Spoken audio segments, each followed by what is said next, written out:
21, and we are here. Okay, so Black Stars World Cup. Yes. Never na back here, Masa. Say Black Stars here. No free on. Black Stars here, Black Stars. Omuche. Boss Black Stars here, Black Stars. Okay. Mkwache Central African Republic. Okay. Demolition Monosoka. No, but Nipano. Do you remember the name? That is. Let's free. They say I think that the solution is there. We back no me free on Babe. What can say me wahada? Say let's say some to take it tomorrow. Take it to take it. Oba nefe. Obi na to ano dia mom. Obi to ano dia mom. To ano dia. To Africa be. Let's say ball no mu be he.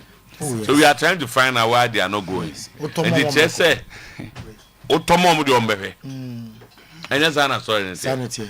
Okay. Nef F. Ebi so no mu you say you try be ma be go work Africa. David.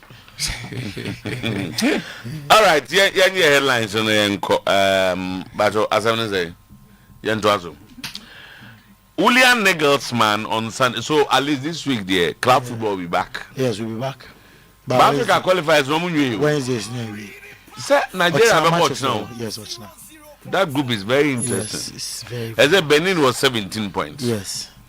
And South Africa 15. 15 points. And Nigeria were 14. 14. Yeah. Nigeria and Benin neighbor. Yes. Lagos. Benin, Lagos, or Marine. Nigeria team and some more. They say that. Let's the group for Nigeria and be determined to be cool. But Nigeria team in some more. Let me say we cried how they got to. You come from common how they got to Nigeria. Issues here. Me says you come from common yedi. As a Nigeria for South Africa for on to Kwakakra. Some na 10 points now. And don't pombe any more. Because it doesn't look like a win for Nigeria will take them through. Even the playoff Kabede because we go 22. There be no playoff no. As our second, there be no good playoff no. Playoff no. Because South Africa crano Benin was 17. Playoff 17 grams won't be more playoff no. So there's no issue of playoff. Mali 18 won't be more. Tinuane say Benin shall Benin go World Cup. Yes. And that determination will be made by Nigeria. Of course. Normally about South Africa. Benin qualify for World Cup. Okay, so Julian Nagelsmann backed Liverpool midfielder Ferran Wells to shine in the Premier League.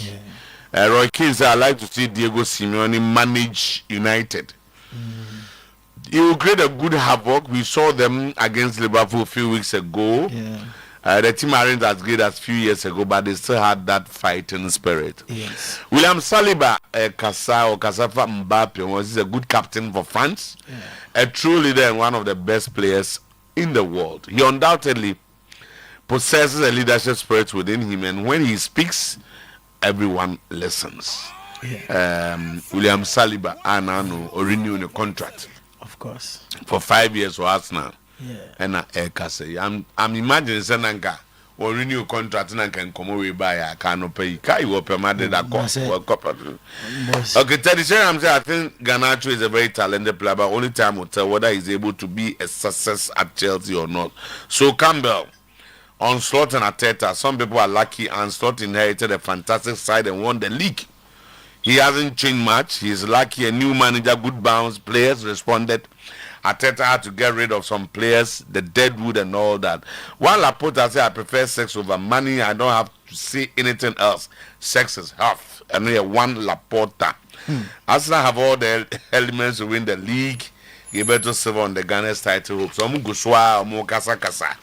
Kasa Nane, because the Black Stars have qualified for. Yes. The World Cup 2026, 5 out of 6. Why are they say if you over by World Cup no say na football is also by analysis. You are in a group when you are in a group with Egypt. Yes. Was a way and said any serious contender behind the group. Mali Crown last minute and they have to qualify. Gallop and catch up. So Mali we were why are there? Yeah, but we had a good group. Yes. One qualifier and let's just say it's the same Otuado who failed to go for the AFCON. And it depends on how say the Omo we analyze it. But I think the GFA has always been behind him. Reported such as a set piece coach no coach near Jumapa. Okay. Set piece coach. So Ghana said Comoros 1-0 at the fully packed Accra Sports Stadium, packed to capacity. Mohamed Kudus scored that goal. Otuado or say or the president has say or that his chief critic sports minister Kofi Adams has say. And all supporters and everybody. Or the CA. Kofi Adams. Obondi, the sports minister. What's your chief critics? I make us the chief critic. Send the number one critic. Sorry, because what's my on the kind? Come, because on the kind. Because on the casa, come, because coach. The business sanity. Ubian or Gizazo to have the chain. Sports minister. I don't know. Criticize. On was saying you know were lucky. And I will review. Also, not so sad that supporters Nasi. One media no. Okay. Media for Tuado Nimuniza. FIFA President Infantino has extended his warmest congratulations to the Black Stars. And Sano qualifier now. So, Kotoko Nations also more about draw. Yeah. And go for cover the poor condition of the pitch at Dr. Chase Complex and in so toy. Tiana had Diana Hawaii United and Samate's triumph. Careless perfect woman. What about your team no? Yeah, team. Selim Pele. Yes, you won. You won. Mrs. Sikana Abba. You won. Sesika Oha. Jessica or how be it? No, when there's money, she's kind of sad. Assembly, but Shelly bought PC man Quadani D more near the I want to wish your mother. Naka, I want to buy PC. No more D, no more. Shelly, no. Ah, now be seeing it. Now be seeing any fried rice. Fried rice. Nakadiano. Kekaso amomo fried rice e dia ka beka ze ni. Boss. Another offer. Player ko boss ma ko no ampesi ni. Ah, na besi enye. E bia 3 o'clock na 2 o'clock. Abi don so ka time ni ade ka ho. On any day abesi is better than you na abobodin. On any day. On any day. Nutritionalist obemo do and papa. Nutritionalist body apesi enye. O say asra for ko ba. Asra. Omo mu kro mo mu ni apesi. Asra for ko. We done life, man. We did it. Why? Okay, so final feature of Ghana Premier League match day 4, and then Heart of Lions versus Heart of Oak. Wow, I will Ohinijan. Time here saying 4. So 4 the HSCB. 4 years old, we got to say 7 and then 4 years old. Lawyer Boko there. You was some candy for her. Some scores to settle, but any I fear 17. Chairman now, yeah. Hey, Antoinette, you be fine. And over me education, Kakra. About there. And they were talking about candy machine. And the machine was a bump so addressing issue bear. One reporter said, I prefer sex over money. I don't have time. Man, addressing. What is sex is health? If I say, Madam Ness, I don't know, Madam, marry on almost education. How better than Boab what me? Abo, so, topic in here, say, oh, Kogu scholar, I could be Kangen. Libido and sex. Okay. To Uba Nafe, ya trust lawyer. 950 exactly. Saturday mudia de na ba. Floor lights for Ben. Say omba ho no. One away award. Why? Baba Iza. Hey. Baba na menti. Ya domasi. Saturday ni akoje. Congrats. Flatlight Media Excellence Awards 2025. Bajo na de hemo ya na mu ba camera into solo ya against ana solo ne ko jina machi de bo mu ya against one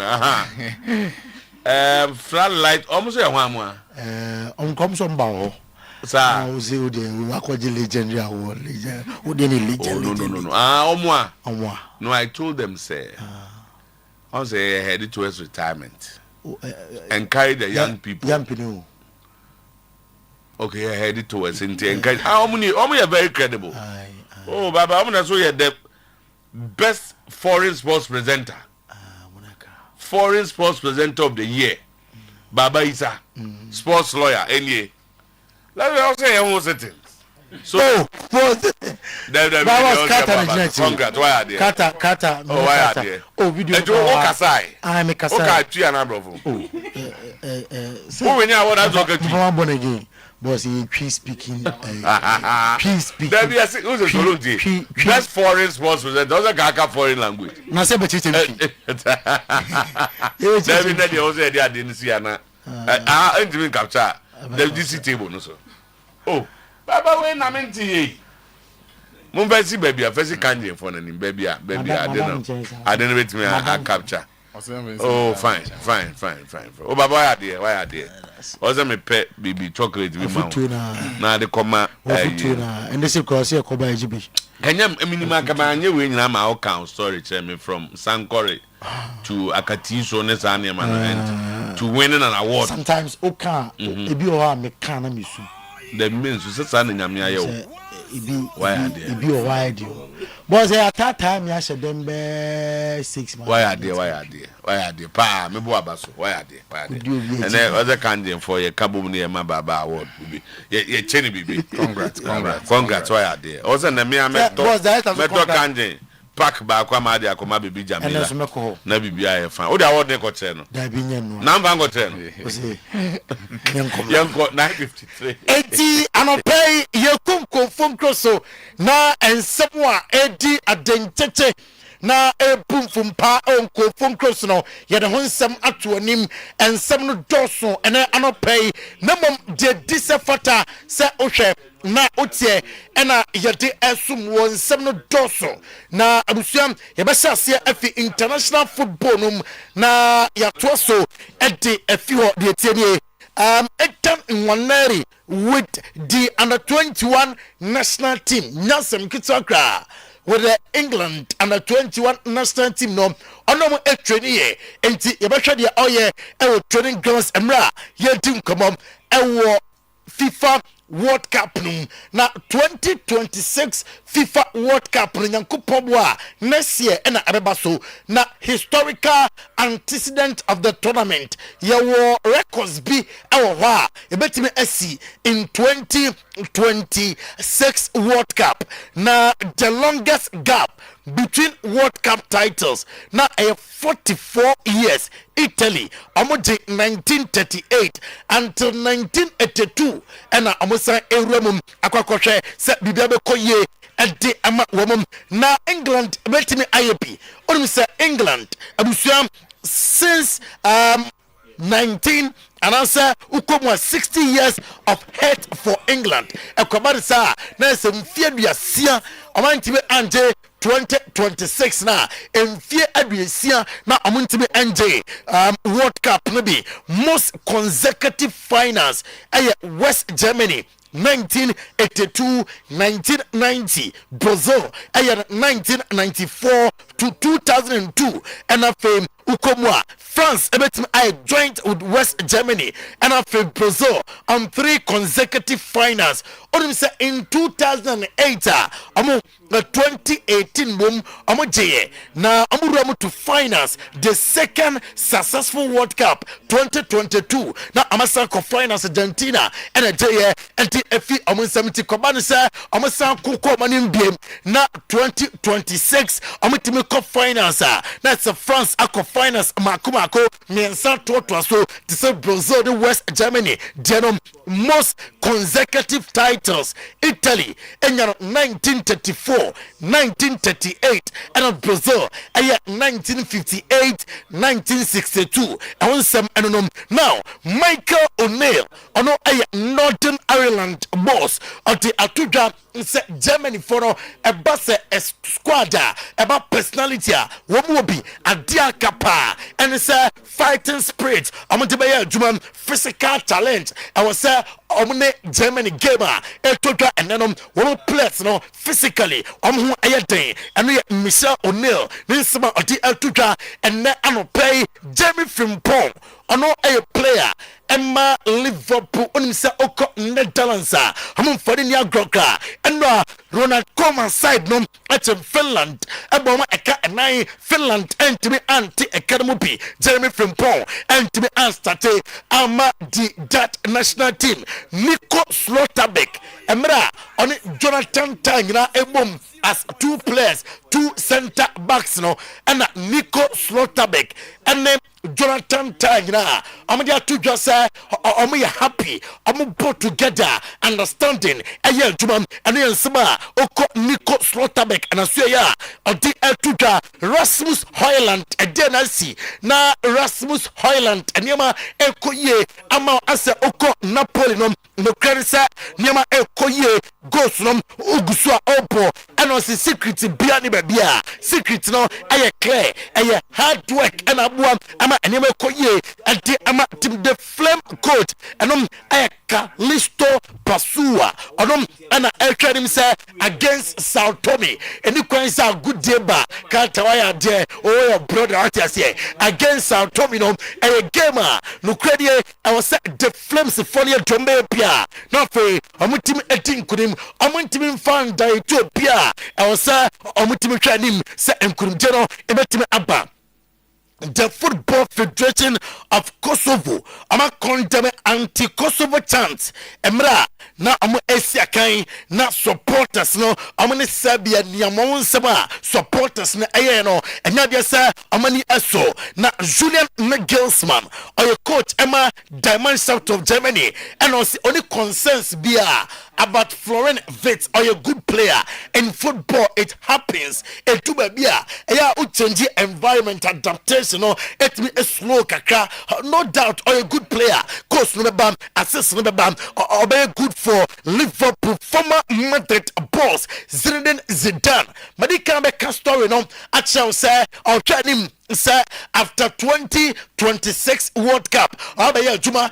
ama the French national team latest reporter Ekutame Elcham so said now and it said after 2026 Abaya Juma ama the French national team report also confirmation of Juventus Ejachesa and Zinedine Zidane Emram Amaya Juma Emma team no Zidane and in central for Ebusan said Neya so your coach not between Cristiano Ronaldo and Luka Modric. You say you back up not Sadi Pano coach na be wine and on say right lawyer Eddie say metusu bako say ayasmasi and on say obente and on me person menene juma Kylian Mbappe say o she hat-trick e World Cup mu nensam nyina and say na a crazy match against Argentina na obuye drombe bia say wasam obutimi the second World Cup twaso na obekaya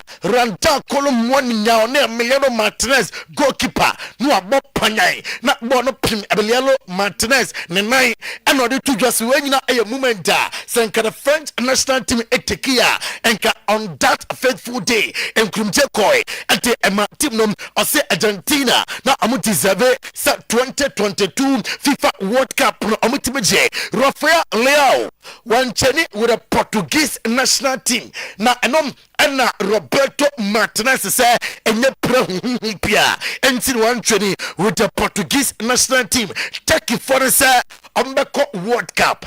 I'm say the likes of Ada Gulemo Ejuma Amobo our qualify women excess almost the men me at the 2026 World Cup. I know if he take your swear Eltoja Ada Gule and the Atuja say take it for more as a team. I know any secret Alessandro Bastoni and so if the Italy national team training camp or return to Inter Milan Anopaya na Alessandro Bastoni Ekoko duye ningina a printer and wafi camp Inter Milan midfielder Hakan Chahanoglu or say are you proud say when 100 appearances for the Turkey national team no na amobo ababo ye said niam beko ye enti amamana fe 2026 FIFA World Cup ye kan man do a ombetimi akwa won so abeka ho yenko Spain na fe yeni nkomo e Spain anopay Kylian Mbappe Latin a player ama Madrid now na openi obekaya emra wo es Monaco no e de see na wa Madrid a ukopie no o Paris Saint-Germain was say na me wo emfie edu enhotwe 18 years old na me compete obi anim say me compete very well na e mani so ade no say bebo Madrid no but that time no na me ba Madrid a better say bo no manya biabo na Karim Benzema on the prime Cristiano Ronaldo on the prime afem Guy Bill on the prime team come by a better and anka time no bono manya bi etimi abo etina say me hwe ba bia me kwa de bia bono me bobi enunti and that time mama amaya juma am Madrid William Saliba on Kylian Mbappe Latin and on say adibio wa yana ye the wunipa or a good captain for French national team no or a true leader sa ochana utumusa or a natural leader na okasa with the French national team camper obiatie and then see from etoja anopai now mayanko drone footage of new Spotify campaign drone footage of the new Spotify campaign na yankon koche said the Spotify campaign no esi etie empempei na yenin komom ewo FC Barcelona omasue Lamine Yamal or recover very well.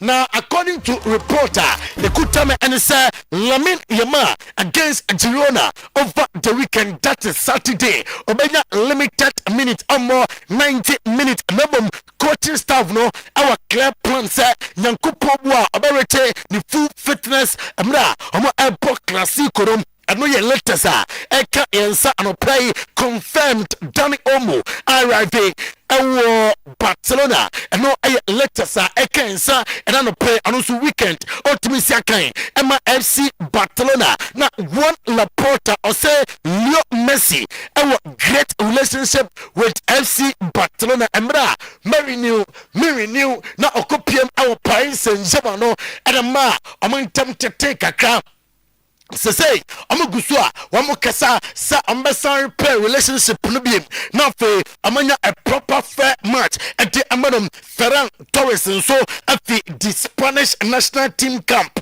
or experiencing discomfort in perform amana joining Barca team no according to Barca medical team HM say a overlooked and about the Moses no so it's now say about one Laporta or say I prefer sex over money. Ono so no oba da no ope chen se obenya sika ope sa chen sika mum aha se ono one Laporta o the sex ni sika to a obetu so sex na o se sex no eye emani panya hoden sex is healthy eno eye one Laporta ni sama odi etudwam ena no pay boss team ni say amo hopi say Rafinha wo kan good Rafinha America va oba abeba ti say Rafinha na wo muni mu no a eno yensem film Barca so ye etudwa ano pay ni nkoma kakra ewo England Jurgen Klopp ena ati atudwa say Florian Wirtz yes the amount for Montano oba spetisa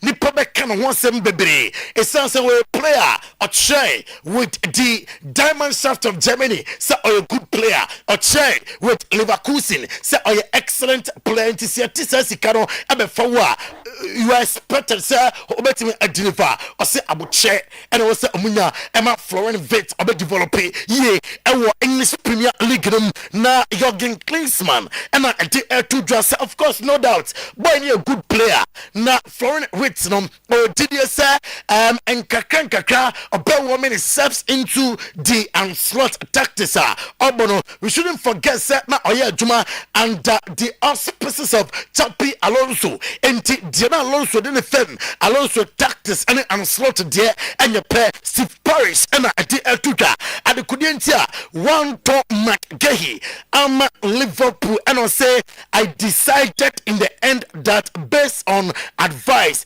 that I got with some legends I decided to let him stay.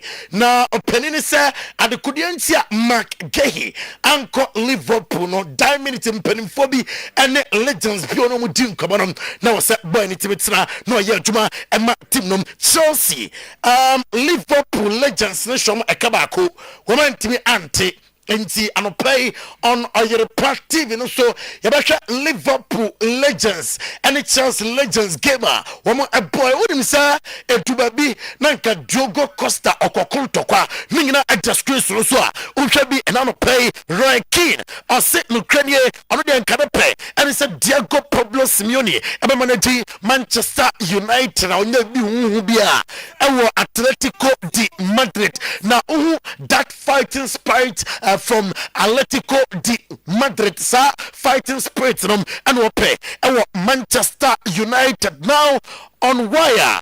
Joining Chelsea ahead of Manchester United, Pedro or say, Bibia Komuye. And common card now on so it is done. Okay, Juma at the Manchester United, number manager and a 20 Bibia and your Pedro and Sama at the Atuja Teddy Sheringham at the Atuja Sir Alejandro Garnacho, a talented player. Now, Pisa, a best successful with Chelsea Bobo Korum, so Campbell on Anslot and Mikel Arteta, and also a Bimowa, a lack and Omaniam, and Amate Arene, the English Premier League ebimunso owa which means that they are doing very well. Okay, I say and slot abefo tima ni asese wa heda anya djuma gidigidi bia e wo team no ho enti oye lucky coach afa Mikel Arteta or say new manager good bounce say Arsenal but your Champions League team the Arsenal account say on betime ade players are responding Arteta and good players no more eye djuma and ensema ruanom enti atudwa and play na metisa Madrid representatives nibi and Ellen Haaland akasa on potential move summer and a reporter Ekutaya coaches and players at time Gilberto Silva or say Arsenal or BBPR on betting at the arena the Premier League.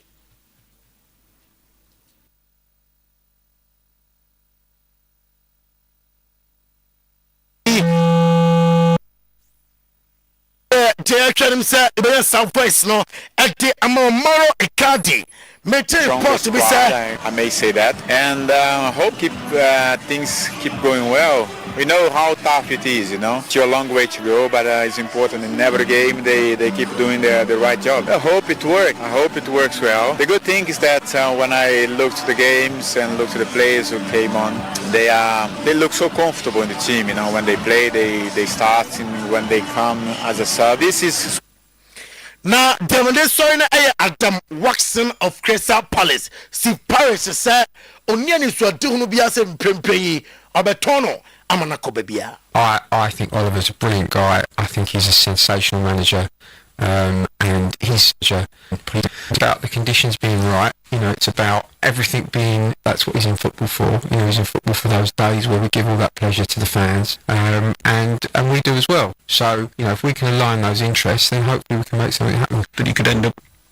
Now, Maro Kadi, Abatoja say or Samba Siri Anum Abaya no reporters no Crabia any Sansum Cristiano Ronaldo say club be discipline and a club but they be assume Jessina they want to win. That is Juventus. Hendrik a player Emma Madrid Demeti a team say Juventus a Diombe Bia say Nyankopon wa January amefa loan na fe be adwuma ede ama wo mo anopai ye so na yemfansi mramre to anim say Nicopas come for their tuja say Madrid with man time bia wo mo epe eno ye latest eno no ye see ye bab na fe ene canteen energetic drinking water edin komo ensua emankwa ensua wonomu a de bia energy yayi what you say nya de say yade ebechichi basabasa bia enti ye beko na fe dieta oni Madam Ness chichi mu the ntia I was say you know canteen energy drinking water. Director, good morning. Good morning. Say BBI fine. Me adum BBI come on. Into way. All right. Anope so ye pese ye chia ahwefo ne etiefo e de ba kanjin ase ye na ye ba de bia na ya efa apomuden ho ye be ye education na nkyerɛkyerɛ na ye de oyekyerɛ nso aka ho na ni nyina mu no ye ma etiefo ne ahwefo hu sɛ nsuo egumu ahodoɔ enye nsuo bia na ye nsuo saa wan hwe yi a obeka so nsuo bia ye nsuo ba to bɛkɔ akɔnom nsuo bi ni na sɛ bi de ɔhaw ne yare abrew de bia ye banso at the way I can say ye oyekyerɛ ye demonstration e ma wo hu sɛ nsuo no ye quite different ye wɔ alkaline water ye wɔ neutral water ene ye wɔ acidic water na Ghana ha ne ntro ne na adɔso ne sɛ ebi wɔ hɔ anka nipa no kwabra ne wobɛtɔ nsuo no ye tae ɛkyerɛ pH no wɔ nsuo no wɔn sɛ wa label minerals ɛna aseɛ no ya kyerɛ pH hwɛ kanjin de na ya kyerɛ sɛ pH no ye 8.5 enti wobɛteste ampa no na 8.5 te say me di PA tester egu kange mu ano pe isi a obetimi atilte ne down kakra ma me ase born again betimi atilte na obon say kange ni so na mpa ya tro ho say 8.5 pH no ye test ye ne sa netie na other waters na e wodwaman so no obefa na pH egu ho ne ye 8.5 na ebi kura tro 8.5 plus but obetese no obehun say na colors a e ma no ode 2 pH scale no so aya na e acidic and anope ohwe table no so a ye wo insuo ahodo miensa ya test. The first one yellow, second one light green, and the third one purely alkaline. And this reveals ampa though the waters were all colorless. They are testing among who say a dance one answer each one is different. We say purely acidic water, but a woodman so amount for enum. After a bounce way wadia a test here has a ORP minerals I woman and afe metals I woman. Say what test ORP you buy a trace your friend oxidation reduction potential. Say adian a winachi and answer and winachi. Or her kangin machine I were here your videos where me and say be a behenaya and home commentary concerning their insuon machine to me machine I wahano machine boy edding almost $10,000 currently 8,000 to $10,000 for their izu fee. Na oto ade ye ne se epai nso mu mienu droben mienu wo ho ba ku na irama mamines asomui second one no so e won chen na o filter nso ni wie na fa machine mu eno ne se wankasa wa mia so se me pesa pH 8.5 ebi kura otumi ye more than the Ghana ha 8.5 na FDA for my say eno no 8.5 na say si otumi nya 9.5 otumi nya 10.5 so wa machine no otumi ye kura ko pem 11.5 because outside your magel to mu a ebi no mu enum sa pH na eboa mu na ohwe de e maye hu se insuo no ewe na chia na se enwe na chia ne na friend ORP properties and ORP features no me the ORP meter na ebe set the first water na acidic water no odi tumu a obehu se figures a menya ne ye 900 e ko be 1000 kra be 970 enam comparative zoom kakra ma me e ko be 1000 good me da ara 1000 which I say we no e positive. The same when you be here for one idea back engine, or the back engine water more. Oba say quickly no, so just when heavy metals be a machine na so and it is coming down. Ebeba manaba be rabe negative kremu me da say negative 43. So low negative figures no exactly negative 40. But also they call other water no more. Oba say a jania ko positive. Speed pie they con just heavy metals a woman. When see another way I detect say heavy metals already galam say to say mercury, arsenic, lead. Sanya mani nyina wo inso mu bia na. Enti ye ba eye adesua ene nkyerɛkyerɛ ene ye ba beye. Kanji machine woni ehun sika sa obeto a ye produce nsuo na pack eye 30 Ghana cedis. Make us say e bia wutie wo pesa wo friend na woni ye edi nkomo. The numbers eye 0241 44 91 0241 44 91 and after 050 737 94 74 born ebe my videos and after you hear one or two things about Kangen alkaline water money yet distinguished and not different from all the other waters at a warm market and also. All right, first one here bit me at sound and so I be boy.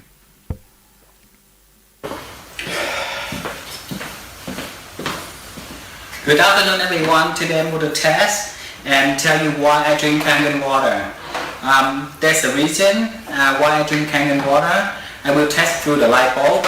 And let's test the bottled water. This is Aquafina water. Water. Or testing both Kangen water and other bottled waters. And this is Kangen water. It's fresh. Just get it out from the SC501 machine. You're in your friend light bulb demonstration. And through the light bulb, because I drink Kangen water because this is living water. And bottled water like Aquafina, Dasani, most of the water bottle brand is dead water, and this is how I test it. Dead water, Kangen water is living water. Dead water, living water. Acidic water. Alkaline, ionized, reduced water. Oxidized water. Oxidant water, no. Antioxidant water. Antioxidant water. It also like hydration water. Good. Energy water. Energy. When I drink this You get lots common of water, energy. Good. I have a lot of energy. Okay, This doesn't do anything energy. Next video, for me. just Just dead water and okay? about living water. Baako oxidize and baako no de rich in antioxidant. Enti kanje no se oye ahweye pa next video. Oye ahweye pa na uto nsuo no na o expose it to sunlight kra na. Utumu se calcium na egumu aba be guasie. Ene ye minerals no ma utumi hu.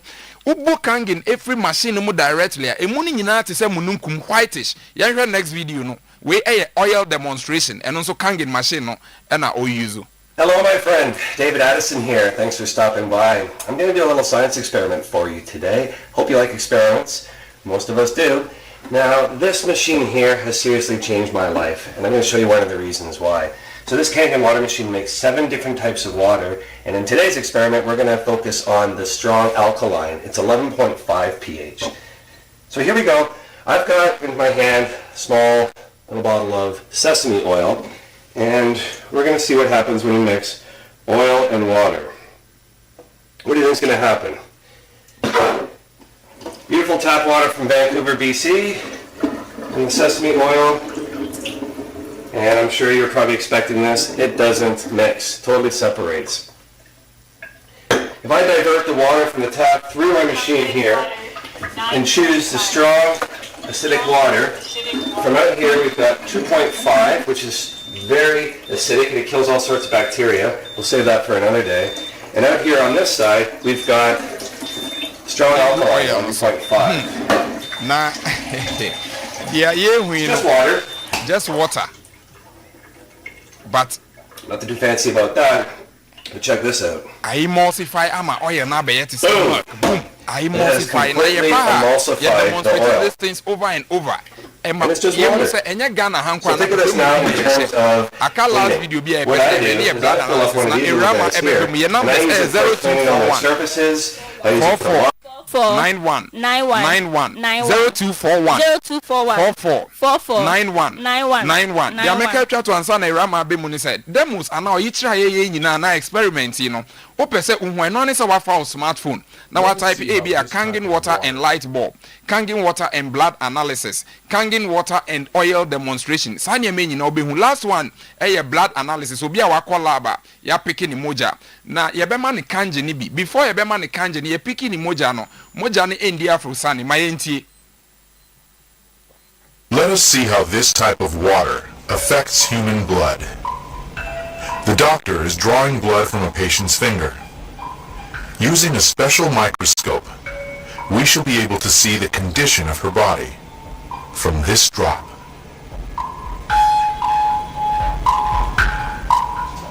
These are red blood cells, and they've lost their electrical charge, so they're all stuck together in a formation called a rouleau.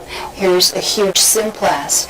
Symplasts are associated with heart disease and arthritis and lung disease and many other conditions that could be coming in the future. The doctor asks the patient to drink a small amount of structured water. After 12 minutes, The doctor again draws blood from the patient and studies it. So you can see that the cells then become buoyant, they become slippery, and they have their electrical charge, so they repel each other. That allows them to carry oxygen, and it means that we're changing the just pH few of the minutes, just 10 minutes, no. After any red blood cells in common and Eddie Afrosan, sometimes near cancer, and your condition behind the here drew. Sometimes just good drinking water, a bit me a wow. Me patrol, you can't, and I'm your becano, and I'm galam say, a coffee by heavy metals, no, and the poison into ama in Sua, one of my Nigerian woody, and you're so safe. Because of heavy metals, mercury, lead, na I the and then and coffee craft of cotiquan, so I'm a fruits, and vegetables, crops, if it be modified crops, or more injected crops, no, say plantain, body and market one. No, I want a pan, yes, and a bear, I can see accelerated before the growth period, which is very harmful. And say, antioxidants now see in Yanuo, in Giabenim, no, ye body no Emma body means mean did you my was say even a non cry meat chicken injections I de war mono say injections here water and salt what the mouth na a crops no meat no na unwa fe so juicy unim say wo de aduane so wo di yare na wo dey wo di kowu enti ni na se na be ye ntimi hu tell ye Canada nyame bambo na boy ho ba ye ni hu. So by canjin and magic water, ewa am I a diabetes demonstrative? Am I young? Am I a nichia? Send a more than a day, I was sure antioxidants no so ye day, a woman, Kenya minerals now, a yama body no nina a day, a woman, and see, me patch water is life, ne I can't come alkaline water, I can't another drinking water. Me that say. Yes, said that. What's that frozen? A rama apple. A rama apple. But legend, we hear be I no pay you be sending me message me. Or say one month soon for bed 2 years. Now recently no okotobi or toy and or so for toy and na asian we who say white particles be egum. Into na and say this is the first time when I'm say be cry na etaya but e bia na hwemu hwan say bo hu. Antioxidants na e won so no canjin machine no. O canjin machine wo fie na wo produce nso na emunyina to say mununkum white to say cloud and to say the other waters, and this is what makes the difference because when you're rich in minerals but other waters in reverse osmosis are using it take all the minerals out and it has a longer shelf life and it can't and fancy area so okay be consistency minimum be or the other water no abenom kangin the egus no it should be a lifestyle kangin na tea no ebeboa the begum tea na should be the numbers here 0241 44 9191 0241 44 9191 and after 050 737 94 74 Bremen UGC and I see a Cassia Power a bin so Ashtown and a Pakiki I think other hotels and so what Lizzie even Knox Hotel crash if your hotels and come on board. Yeah, invite him some brown on board. We are changing the narrative, Kangen alkaline water. So as almost 50 plus, minimum led almost 40 something any more. Yeah, we experience I share. Yeah. So when you feel do no more corner. Also, I know Pebia. Oh, 40. I don't know. Yeah, from 40. 40 for no minimum how more experience. Minimum how you are feeling. Unya high pH na the orgalum. Yeah. But also sorry, no matter how you feel. Also be sorry. It's not me campaign. But sorry, no. That's why I'm like a crack me idea.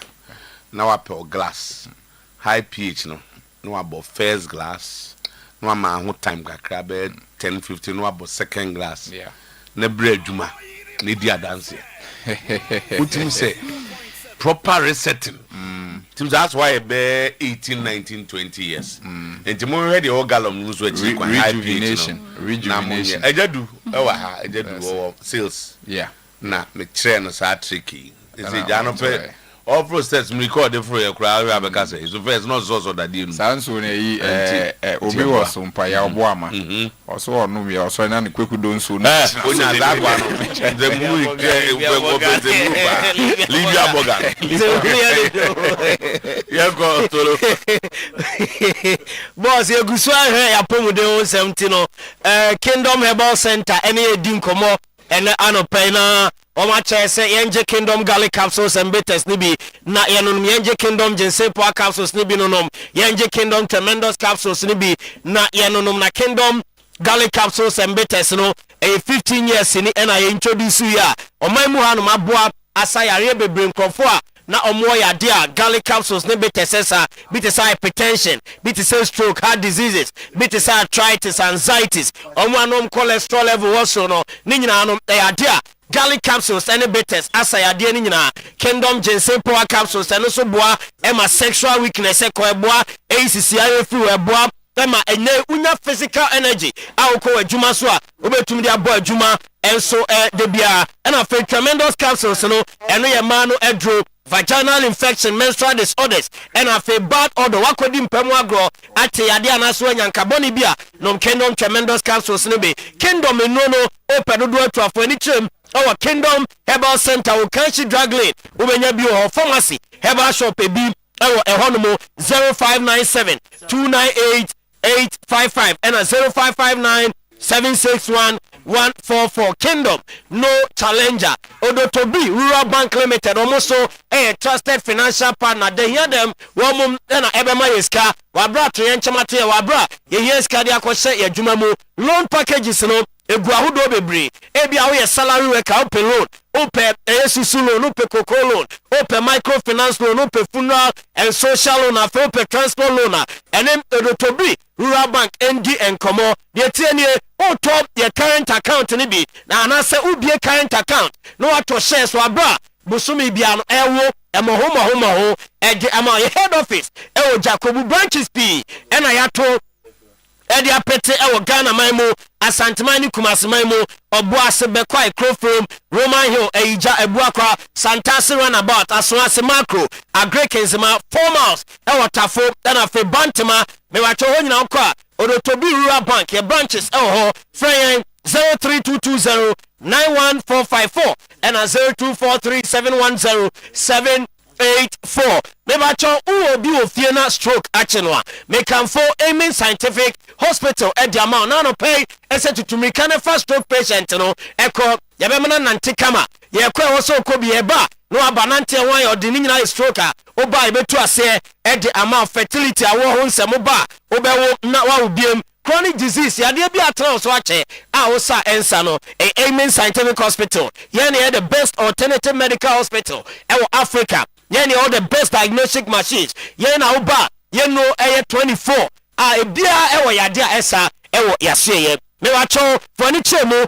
Kumasi Acheampong Chiman kwaba so fo ase kwan so ho na Amen Scientific Hospital yewo other branches dumotwe ewo Ghana enchi boga wa bibiani Accra Takrade Tamale Atebubu nkoko sunyane ho sehide so na fe ho nyina ubehu yen ewo ho 0277 00 1234 and a 0241 367349 and a number of friend now do yadi be Amen Scientific Hospital near Sao Yadie Ukwa PROMOTIONAL Herbal Clinic Dr. Sam and yadi nina or sadi amount eye cataract eye pressure glaucoma long and short sightedness eye syphilis when you yadia e dia ninya e ma hu adie ye wo ho anu ani pruso o hwadia na wani so ayobisia ko PROMOTIONAL Herbal Clinic na so ye obeboa ama wani no ehu ade ye doctor say we ba no enye ani no nkwa na ade ba o the diabetes ba the sexual weakness ba o blood pressure de ba ebeko from hernia ulcer gonorrhea candidiasis waist pain and afa goita ye kompo oba PROMOTIONAL so ye Otuo-Acheampong e de ama ye so full eye soldier for kwan so any Assemblies of God asori no e na edi animhwe for Dr. Sam e 0551 098961 0551 098961 Grow Fine Herbal Tonic Grow Fine nie eno na ebu amano wa bro mo kwa fichire ebu amoma fichi kono aye jojo dia momo ebu na fe oye obi ewom no etu afiro ebi a wodie ne nsisi so ma bosumi we bada say bosumi ebesim na bada foforo eno ye fe ne menstrual disorder unum Grow Fine Herbal Tonic ebu ema menstruation no eye kama ede ema untumi ni dia bedidi untumi na obeda ye onsa no na etitiriti moja ne nsane ye ewo ntirinim num grow fine na mbie untirinim na moja nante ye sede be ya dwumadie bia wudi bia no onte ohaw bia ewo nsa eno onam grow fine adro no upe bia to ne ba cho pharmacy shop herbal shop ubenya bi na wato digital herbal clinic o Kumase Amakom runabout ye ben Bank of Africa ho ena ye wa obeji do so pono watu for 0244 596532 grow fine makes you grow fine Knox Hotel enso na obeda wa bra ene ye dan emu ye kema ye cozy ye environment no eye serene ye pe ena abeda ya so ya untu na isi abontimpo de opeso ye bia no ubetumi aye ewo ho ne nyina ne se ma bia ya abedidi ye ma bia ya abetena no anu bibi kama ye ma bia ya abetumi ehia onkrofo na ne o ma di dwumade bia wudi ye spacious car park ma free wifi ewo ya so ye Knox Hotel asem na make watu ekwan abepiem Kumase na pe baabi agye wa home o pe baabi ede uti atoa ene Knox Hotel eni nkomo ye wa Sokwa Olam Street ye ben Baba Yara Sports Stadium papa free 03220 244 38 and 03220 24162 edek SM Bitters edek se draw no no eboa na apeja watinka mu oho ebia no atinka ofom ono ho kani ofia e wose mpepi mutimi di nhemu atinka ni bepeja oba bema edek SM Bitters na no mu a epeja watinka no eyi sisi ade free ho eyi low sperm count free ho na fa yi premature ejaculation bema bebo adwuma no aboni ye wo mpamu a edek SM Bitters me wa chodo ani chirem e pharmacy shop herbal shop across the country ubenya bi ato edu herbal clinic confide by no ofrena 0243 989 368 and 0201 044 221 ABA Herbal Clinic so for atano so for rasta so for se brain obano ugro koma no catarata edaw ani so no mo adro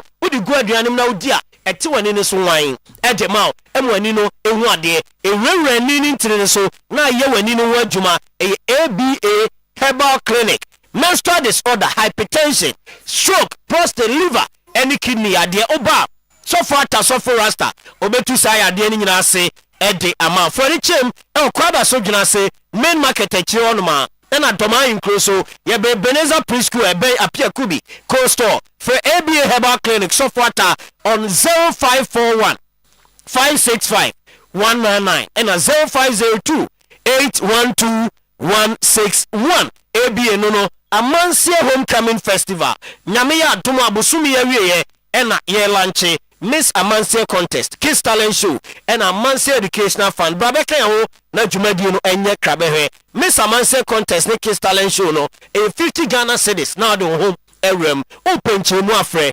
0209 511 178 na 0202 445 829 dwumadi Oyerepa FM ni TV Idea 234 Yegua Hotel and Afamanse Traditional Council and Bekwai Municipal Assembly womu and aso ya sina yedi jumadi edi bro so essay October 31st and yedi lunch neba shisheso ansekra na December yedi jumadi kese no atuaso ewo amansi nti yejire no so na yedi the first part of commercials no yedi jumadi no atuaso edi amamo still ye live ewo Oyerepa Radio on Facebook, live or Oyerepa television, and our face on radio 100.7. Today's sports, Yeguswa Kopumse B.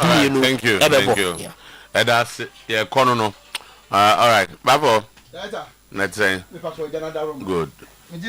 Now we can hear. At least Black Stars made you happy. Now Black Stars they are qualifying you. It's right as if the qualification came yesterday, and I'm going to say, and not the coach and the icing sugar on the cake. Just sugar on the cake. But I like the attendance. Yes. Apparently, Ghanaians can feel the babaya. I clear say, two numbers on me to able. I think anybody, research piano. Yeah, also all the hypothesis no correct. So the name say in well all the chow mom baby. Yes, you can't be some bit ball na nipa nko no.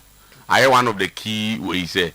Say match no omo enim so omo ba be omo players omo ya ade na say free omo beba uja ba ku omo emfa o say free go yom sing go for tickets pa ma man for say DC ni MC is were sold out the people bought the ticket for them and you consider Sikasem as one of the reasons why they don't come. Say almost research now. One of the reasons why my Sikasem. Okay. And the say researchers no. Almost person boa e Ghana football. Ye hwe kwan be fa so e bit ma feel stance no. Almost research na almost fan kan. Almost fan kan. Iska. Go take the say. You better the free gate. You see numbers increase. And I say. Once I go to match, say we have to take it. Mass. I am medical. In terms of economy, okay. Into no time.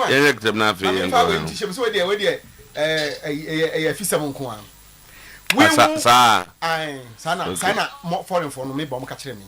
Okay, because I would declare your capacity. There be part of the yes, okay. In your capacity. Foreign for say. And that day, a fisher family fee. Okay. Oh, okay. Oh, the Baba is at the way. I'm there. Your mess had to build up. No, weekend, imagine. Your interest, your interest, but. And then watch any nyaya for and then Sabi Dabin Bono can say weekend is also big game crowd or fee. Could no work until no Sabi Dab. By the big game. Almost we can do that. Naza, and never I got to go big game. Yeah, brother. Be about and some of the last of the big games in Japan. So build up for the Ben alongside. Bravo, that much longer they will come out. What should be a giant? Another 13 nail, another 2 nail. Because even my what? Okay, yeah. Bon, Mammy, NCC, man can't show him every service. Him and Mammy the picture na infant cancer. Not pay Director General Sports Authority to picture for home because it's an interesting fight. Tell me about when you ask a weekend. Okay, we will play at the Accra Stadium at all costs, no matter what. NCC Chairman Elvis Herman fires back at NSA Director General, says the directive to relocate their game to Legon Stadium is unfair and unjust, and warns any attempt to sideline House of Folk will be resisted. Any attempt to sideline House of Folk for Kotoko will be resisted. And Asamoah, you know, Saturday, Luna, NSA Director General Catcher House one say, Omani Lion Heart of Lions match in Neno. Omon no one so much Bono Legon Stadium. And Nediano. And now Elvis Bufu, he took to his Facebook wall. And control to say, has to force your Ghana for. Nekotoko phone kwana Ghana for. Has to force your Ghana for. No, they go to continue. You need to come on to confirm. Yeah, Movanga. There be Elvis has to say, you knew out the answer. Yeah, by Elvis. But ya only Casa Ose to Conti and Omomana. Sammy didn't check Munu, but say what is Sammy Diana. Eventually, no conclusion, say. Yaw say what are Monia Samin Chimuname. Okay, yaw come on, say.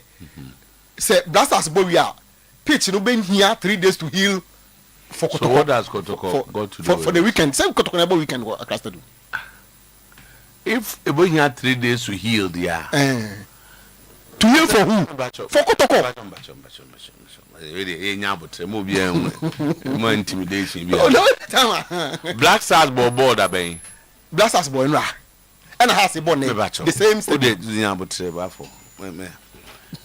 If we are going by here, no, that majority say Ubi Bob or Crash Sports Stadium, New Year. Pitch the here 3 days to heal. Yes. And then Se blasa abobo nra zakutini na no bi ntimi mo a eye kotoko asem heal for who? Because no stadium ni heal no enye heal for obia o heal for no an ho for the usage of. Are you saying that kakotoko mobo kwesiada enkasa healing process na was a bag ni heal no kahas asem and the house where we are can there be enough space for the healing to take place? There be o say obo match we are we have 3 days to heal. Ana baba one just say if you need 3 days to heal answer no say you so say house born na go to be juru Sunday and they go to go healing na dia second year ka house asem nim say no ntina ya go to onka be say anti ase David asem anti onka bi kwa anti ase tiwo and no ntina be say anti ase no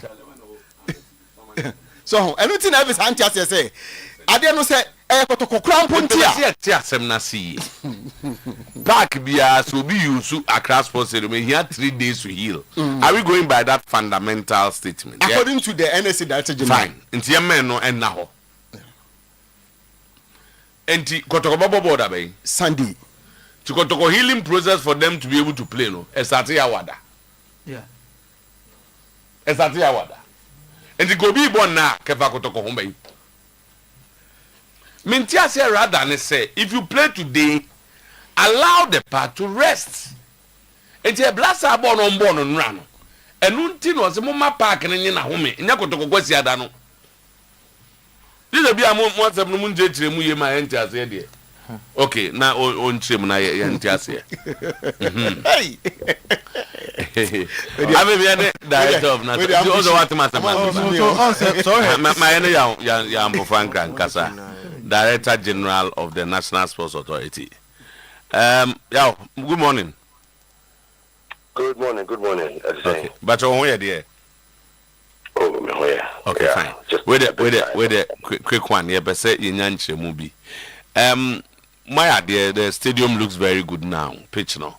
Now it is also has born no come call baby for frack a baby because the stadium will have to heal or something. But I see anything. Oh, sir. Obianim said the new protocols for cleaning the stadium. No, I think I implemented a there was no stadium maintenance department or manual. I'm saying in the past, no, we just do it as we can, you know. But this time round, you know, tailor-made to fit every stadium, depending on the stadium, the needs. Cleaning processes pre, during, and after matches for everyone said Babaya Rane Accra. It will be far different from Abrankese or the Bandu Sports Stadium or any other smaller place. So say you're working manual, and that's what we've started to do with big international matches. Local matches, CAF Confederations Cup, Champions League, President's Cup. You notice one distinct feature, and they say the pitch is sacred and not there. There's no compromise. It has not made me popular, but the same people will come back and say, Adena, pitch now and yet in the shape. If we take our time and protect our pitches, we can even compare our pitches soon to EPL quality pitches. It's just about investment, the processes, and the time. A lot of time and dedication. Football pitch at the Sakola, it's like a baby. So if you don't show it the love with water, fertilization, aeration, other areas that go into it, sometimes you need to leave the pitch on its own. No watering, no mowing, nothing for about 2-3 days, you know, to give it that sort of luck strength that you need. The match immediately after, I say you clean the whole stadium. Accra Sports Stadium is a big stadium. At least 40,000 in the stadium, about 20-30,000 outside our Independence Square. There's a lot of work that must be done. As football stakeholders, my anchor said, we have to play at all costs. We also need to remind ourselves, it is probably the top tourism enclave in Ghana. You're talking about the Kwame Nkrumah Mausoleum, Black Star Square, Independence Square, Accra Sports Stadium, Osu Castle. We can't just say because we have to play Yambo Bono, then we forget that Ghana is being projected differently now. Oh, we need to think about all of these things. Engage sanitation experts, the cleaners, all those who are involved. But I think in the past it hasn't been done. It's taking certain decisions that the stakeholders who perhaps don't understand Sebio, they don't understand the kind of work that must be done. No, not on my day. Am I offended? Then they take to social media. Then they speak ignorant talk because they don't understand that it is not sweeping the pitch and I say spraying the chairs. It is deep cleaning. There's a lot that must go into the washrooms, the shops around every part of the stadium, so that the next match it is sanitized, healthy, safe, and conducive for us to also host another game. And that is all we're saying. But some people don't understand. So for those who don't understand, one point is when they play today, the cleaning could be done some other time. And yes, I know but sometimes Human, the work you and I do as communicators, sometimes ain't easy. We become enemies or targeted because you say the right thing, but because in the past we've been doing what is not right, it has now become normal. Into now you rather now become the bad person. I cannot say toilets for Ghana versus Comoros. I cannot say Yambo match we cleaning. What about those who are coming for this match? Where should I tell them to go? It's very irresponsible. Social media, the videos is and it is not against Yambo Franca. That's what I keep telling them. Attacking me on social media, NSCC. It's not about that. It's about Ghana, the brand, football. Accra Sports Stadium, GFA, Heart of Oak, Heart of Lions. They are brands. You're protected. And this time, people go on assignment just to look for negative news to put out there. And once it goes viral, there is very little you can do about it. I call China, I call Saudi Arabia, I call America, I call Canada. That is all that I'm saying. But again, they will tell you, but so we did a small match. But we've been doing it in the past. And I'm saying that, look, I cannot continue but.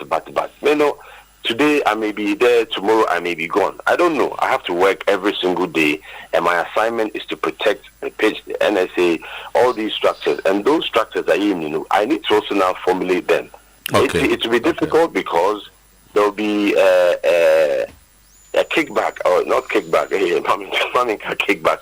There'll be a reaction. People would fight back, push back, say, well, yeah, we are in it because we are a big club, and now we are, just to finally leave your space. And there were a lot of big men, as it were. Our mobile, yes, Omukra tickets, all right, but you come with 3, 4, 5, obi the nipa there's a 9, 10 and you want them to sit with you at VVIP. You can't also say because they are with you. So these are things that in the past, we've been doing it, or you're a big man, or you're saying. But how do we then justify that? Yes, not your diplomatic call, agencies, CEOs, directors, corporate Ghana, we need to sell a good brand to them. But if we continue to say, they're a big man, we'll be problems. It is unfair. We need to really change and educate everybody that let's work together and change the concept of our game so that people will go to the stadium, they will love it and they will enjoy it and they would want to come back for more. So talking about that, now you had a fully packed Accra Sports Stadium. What numbers now? How many people were at the stadium? Take it that way. So you have an idea, or you are now working on that? So we agreed to print 35,000 tickets. That's what we agreed to do. giving room for the services. Enua was the biggest football operation for some years because we had 2,000 police coming in. The military numbers increased, fire service, protection, national security, signals, bureau, intelligence, and that they were just, it was the biggest operation, maybe up to 5,000 in all. Yeah. And that means a lot of coordination. We cannot have a full capacity because these men, officers and women will be around the stadium, inside the stadium working. But at a point, you realize that people were coming in after halftime, without tickets because they were in entourages. And to avoid a breakdown in order and a possible stampede, it do not crowd near too much. The police have a way to disperse and to cool things down to allow human traffic to flow. So at times, Nipa Bakokwa and all the Nipa 3 for a rim. That's what I was just explaining, that even at the VVIP, some people should not have been there with extra people. Nipa Bako, ticket Bako, seat Bako. But with the Nipa 5, 6, but then the stewards now are under pressure, intimidated. Now, upon their training, there's a limit to how far they can talk to an honorable or so you have that situation and then there's an overflow. But thankfully, the measures that were put in place, we were able to manage the situation. Another 20, 25, maybe 30,000 at Independence Square watching it on giant screen. And then other parts of Osu, we put little screens around just to offset the flow. They will all come to the gate and they will demand that we are Ghanaians, we want to watch our team, let us in. So the place was full because at a point the security services decided, let us not rather exacerbate these fans who are so livid to get in. Okay. And they managed the situation very, very well. And at their canon, so they went to Independence Square to watch the rest of the match. Oh, okay. So you bet me I can say it's not possible Heart and Heart of Lions will play at Accra Sports Stadium today. It's after match and after celebrations, there was a lot of refuse and garbage and what have you. And now almost start here around 10 something, and they work up to a time. They are humans, they will rest. Then this morning, the others will join. Elsa Use Cleaning Company, your neighbor Stop Boys, and so we've engaged them before the match, during and after. And then, of course, in-house cleaners, and then some junior staff, National Service Home Area, they volunteered to come back and help.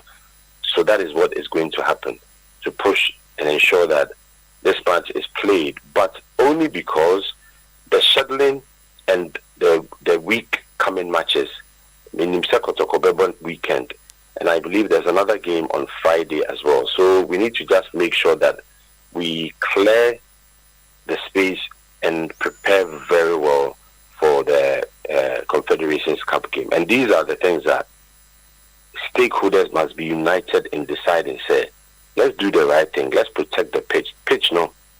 It was good yesterday. It can be better. But if we don't continue and we're not consistent, within a few days, Asanko back. And then the process of bringing it back again, it will now take double that time. Are they going to play today? Yes, the idea is to make sure that the cleaning is done so that they can play the match at 4 p.m. Oh, okay. So hopefully the cleaning will be done and the game will be played at 4 p.m. today at Accra Sports Stadium. That is the directive we've given, especially after the initial night cleaning. It gives us some few hours advantage. Okay. Instead of rest, rest. They started in the night. Okay. They will rest, and then the more will join them this morning. Okay. Baba asked them so. It's almost what someone is saying. When is CAF going to? When are they going to allow matches to be played? And then the Omunyambo man here. Again, very good point. We were faced with very difficult situation, but by and by, stakeholders, Asante Kotoko, KNUST Horticulture Department, you know, regional minister, a mayor, and a few others. They came to support, and gradually we've moved from maybe at 30-40% to maybe 80-90%, perhaps getting closer to 100%. The challenge here is that CAF would not necessarily tell you why, but they may point out, for this match, but in future matches, we'll keep on monitoring and letting you know. Or they will let you know specifically, say, A, B, C, D. That is why we are denying you. I have not cited A, B, C, D from CAF, from the GFA or Asante Kotoko. They communicate directly with CAF. If it has been said that they need to bring it to the NSA's attention, then we also now proceed and speed up. The process is, yes, NSA takes care of the pitch, but of course there are processes to ensure that there are procurement and all these other logistics are in here, and funding. So those processes can be followed. If funding is available today, whether from NSA, Asante Kotoko, Menshia, the state ministry, whatever it is, then we can look at speeding up the processes so that any impediment to work being done.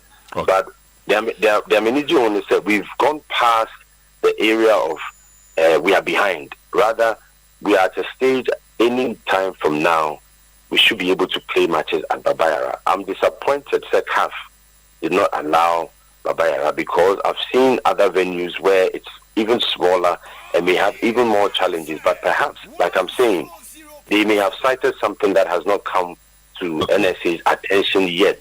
Okay. And I say they've not given clear indication. They can tell you, say, yeah, my own, but next time, no, you be monitor, not your own, say, if you've done ABCD, or on this occasion the time is too short and your opponents may not be able to ABCD.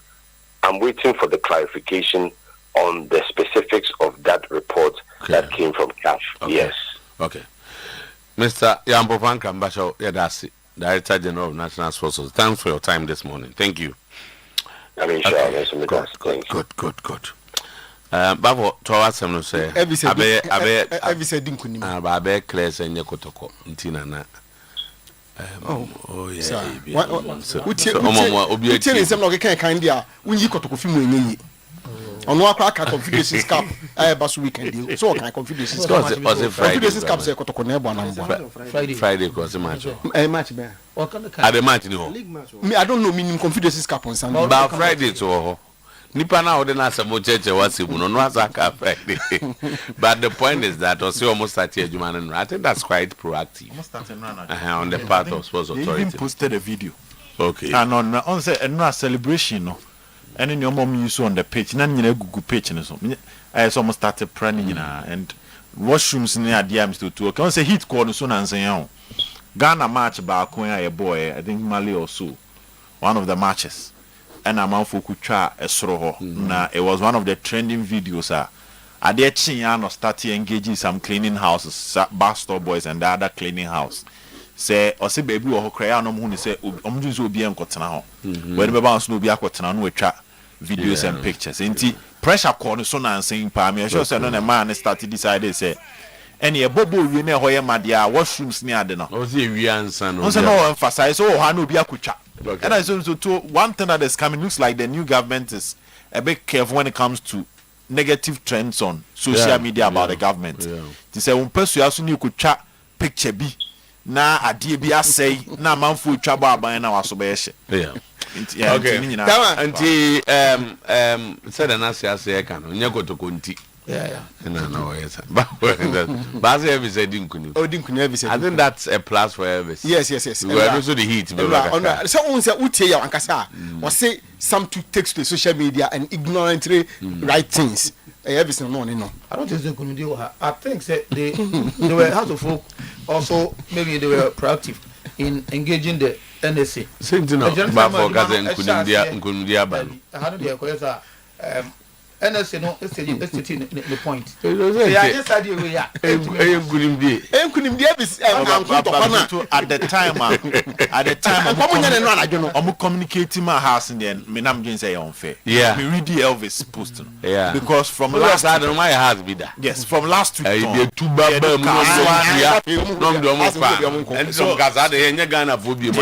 because I think last week I discussed has Bebo Monday. I for parade. I think it was a Tuesday or so. Oma prepare supporters in enemies or more that day no senka last week I finished the announcement by was earlier was 3 o'clock and then I house for push it to 5.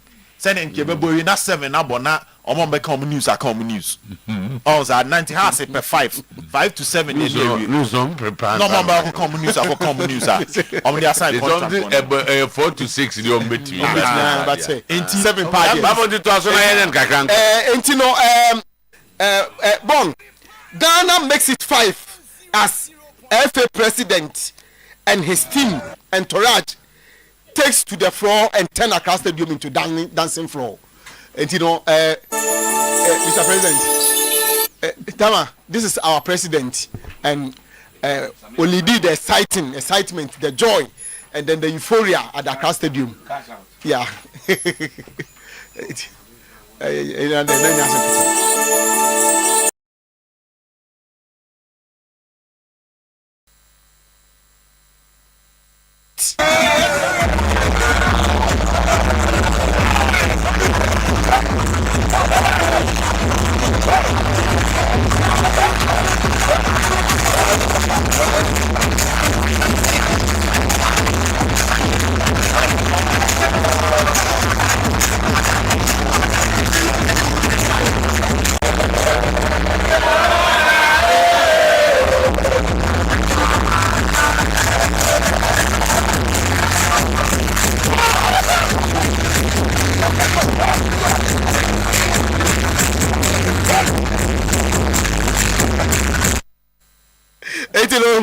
Tama, that is our FA president. In fact, our FA president now Yakono,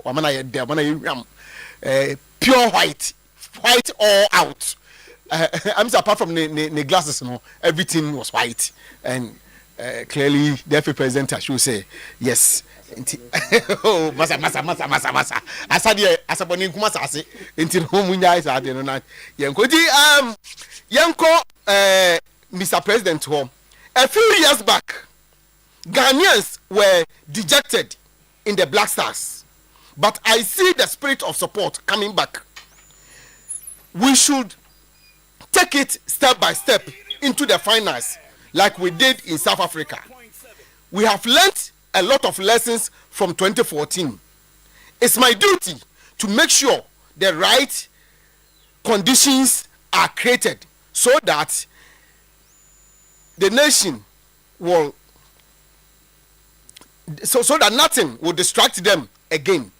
President Mahama assures the nation as he congratulates the Black Stars. We're all happy and proud of our boys. They've done quite well to qualify. I think that the team's morale and spirit is high. A few years back, Ghanaians were a bit, dejected in the Stars, but I can see that spirit of support for the Stars coming back. The Black Stars are one of the symbols that unite us as Ghanaians because the support for the Black Stars cuts across political party lines, it cuts across ethnic lines, and so I believe that the opportunity to go back onto the world stage and exhibit what Ghanaians can do is something that we're looking forward to. Just recently, the University of Development Studies came to me with a trophy they had won in the World University Soccer Competition, beating no mean team like Brazil. So I believe that we should take it step by step, and like we almost did in South Africa, the first country to go beyond the semi-finals and into the finals of the next World Cup. But we're happy, we're proud of the boys. I want to congratulate the management team and all those who have contributed to this success. I'm not too much into football, but the Black Stars are my number one football team. And so anytime the Black Stars are playing, I'm anxious to see them win, come out victorious. Sometimes it's a bit...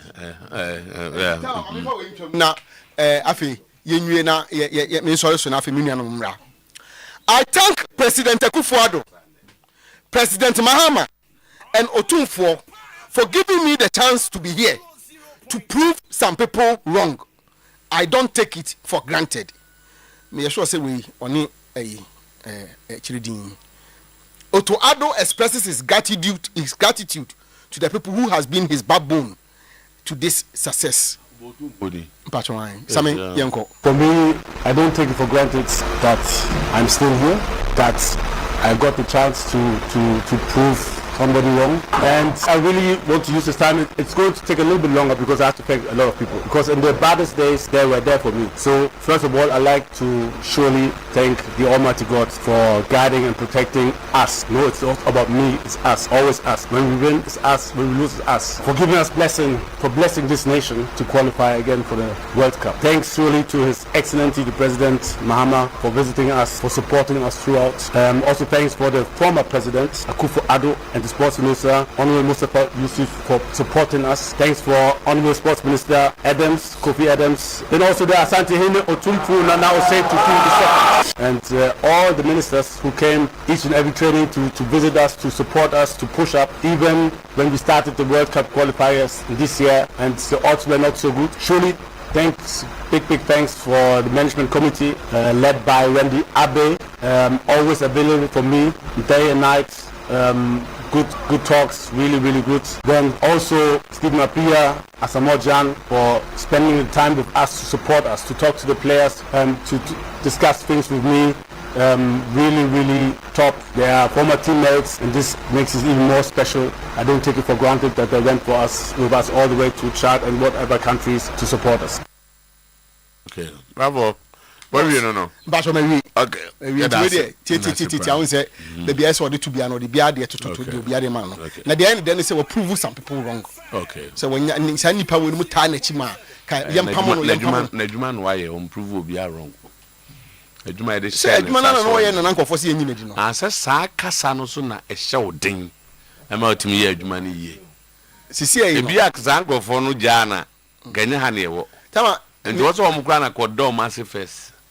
Omo born tuja no. Om na ye ma adwuma ko. Tama I'm sure say you have heard say there are moves say yekofa obi di abana ya drop na assistant also one penny. Me da. Say news is going around. Da. Omo mbe ye na aso na oda o ma se no ntie ndie.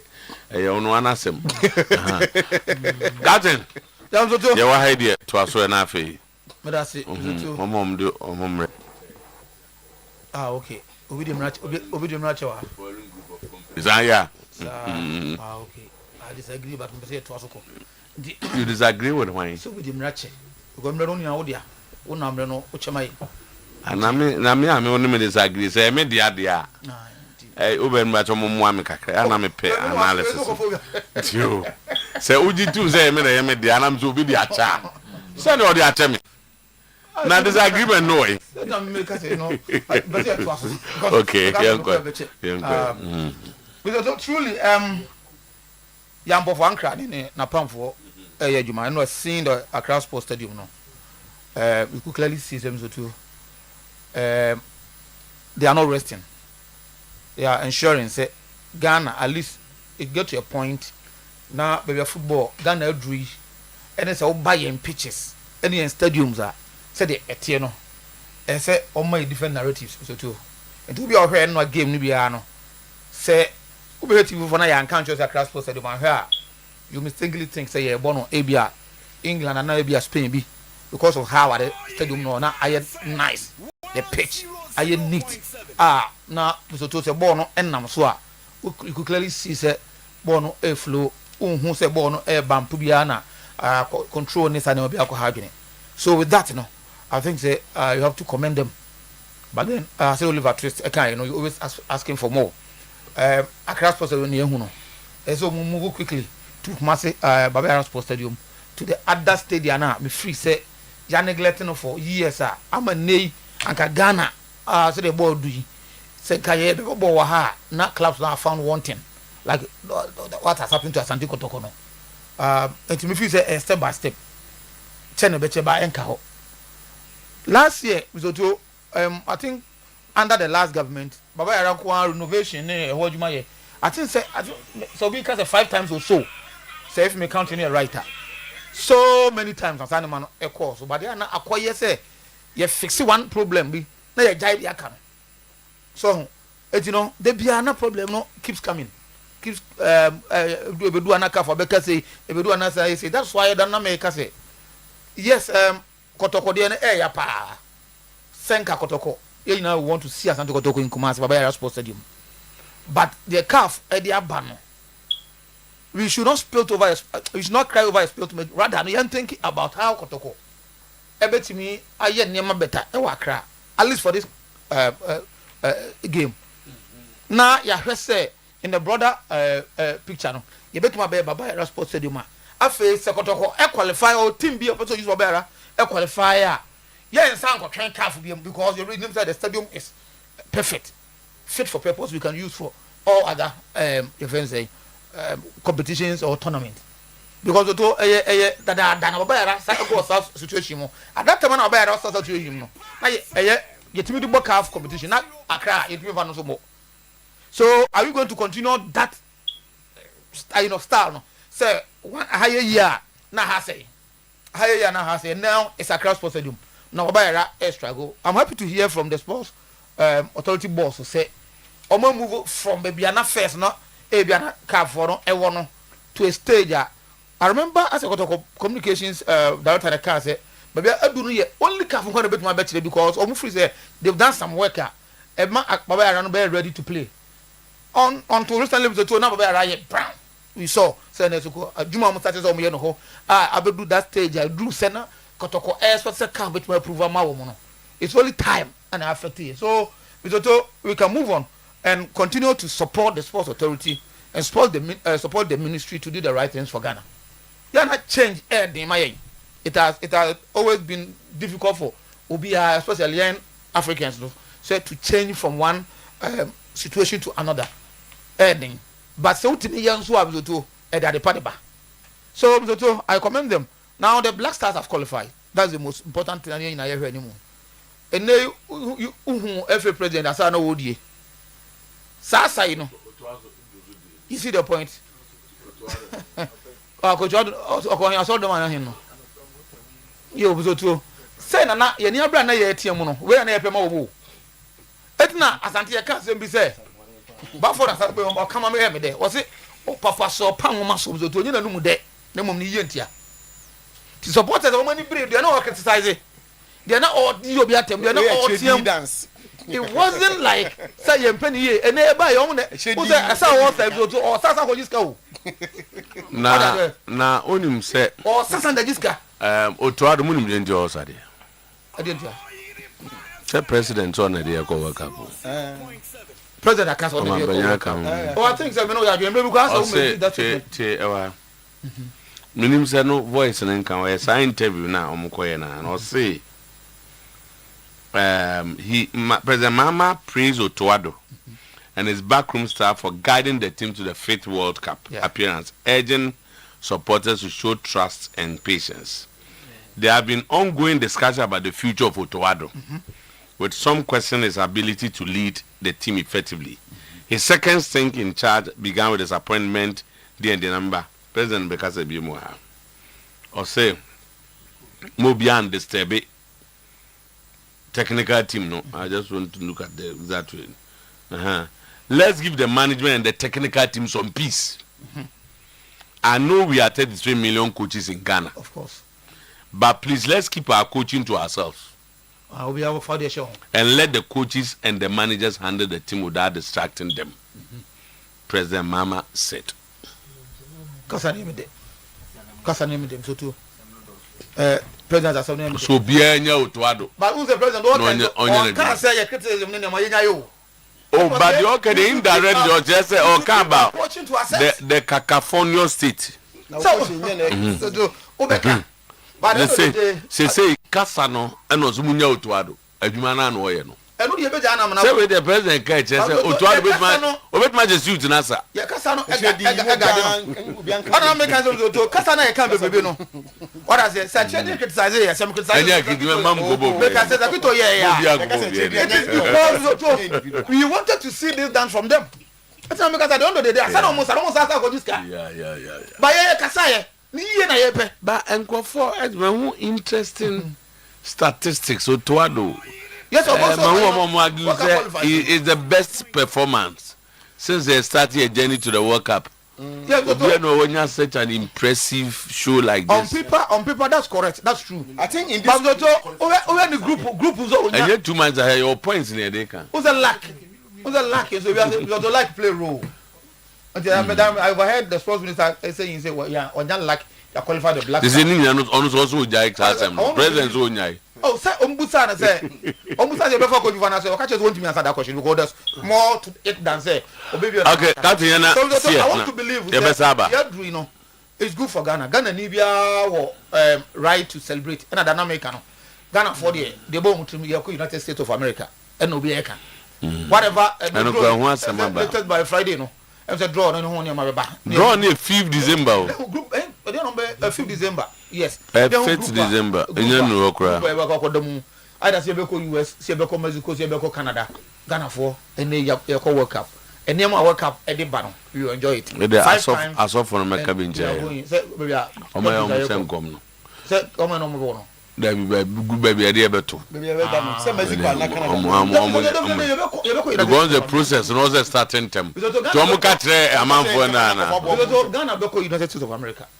Okay. Lagito. Ghana beko United States of America. Look at this work order until. Well, but on the Blasters, I think sir for qualification.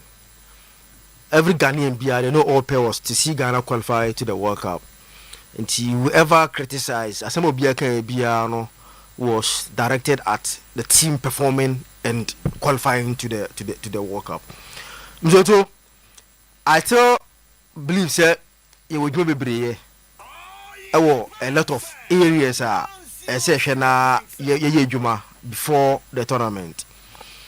One of the areas are mentioning a improvement from the technical team now, because Otuado's obsession with three back, you know, me dream harmint. And that's not a boy.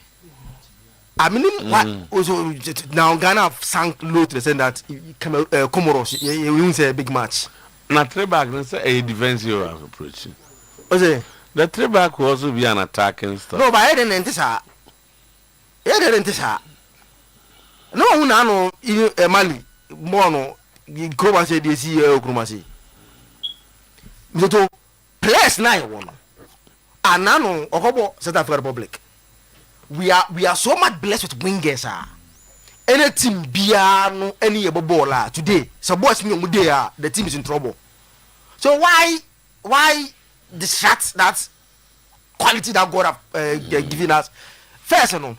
Then I bless you with Sometymer Otuo-Acheampong. And after moving now, we have a lot of quality wingers. On any day, team Bia or Nigana Bobiano, their fullbacks are in trouble. But Otuado and Comoros, 3 back, nowadays, Fatah Umwa with 3 and chain. No, she said, Ojuma Untiasa, how and why he is playing like 3 back, 5 defenders against Comoros in Ghana here. I said, Maybe you are in Tiasi. And you see, I established 3 back. Some won't be brave one. And then, and how he plays any defense. How he plays and yet. No, I want to know, sir, maybe any defensive Sana Walker. Exactly. That's the 3 back and one. Who if you walk up, Anna? Oh, walk up, no, for the 3 back and achieve a lot of things. We are not criticizing the 3 back. No, that's what I want you to. We are criticizing unknown 3 back now, Obon. Because clearly, Obosa Abona. And my you're the best out of your boys, no, because I am too defensive based on how we set up. So, I think that you would on that area. Players, no, we have to improve. So, I think that I'm one of the. I believe I'm in Kofona Mufi said the next month friendly Kobo or Japan, Korea, no, a good test for Benjamin Asare. I'm in New Town for Japan. As good as calm he has been, not conceding, just one goal in this qualifiers, you know. Me need your fees. Say you tested in one place. Some are saying, oh, yes, sometimes keepers be with me lack. It's part of goalkeeping. Say your ball and bounce so say so ball and bounce on yes a lack a good trait of a goalkeeper. Maybe out me lack no ball and bounce but some of na go show no all the ball where the ball bounce Korea no me can't even the World Cup like because no also I'm go friendly match yeah I'm next month I'm go against one Japan and Korea you need Japan abo yeah any abo Korea so abo November yeah the November international break no I think it's coming at the right time for us to because you see so far we say born na wadan nyina no there's no a single match like say ya born why save bia say we there why save say born nyina no good ball bia nko so apart from Unity Cup no na die Unity Cup da back say we too much da back na say back you say back we no na die no Nigeria for the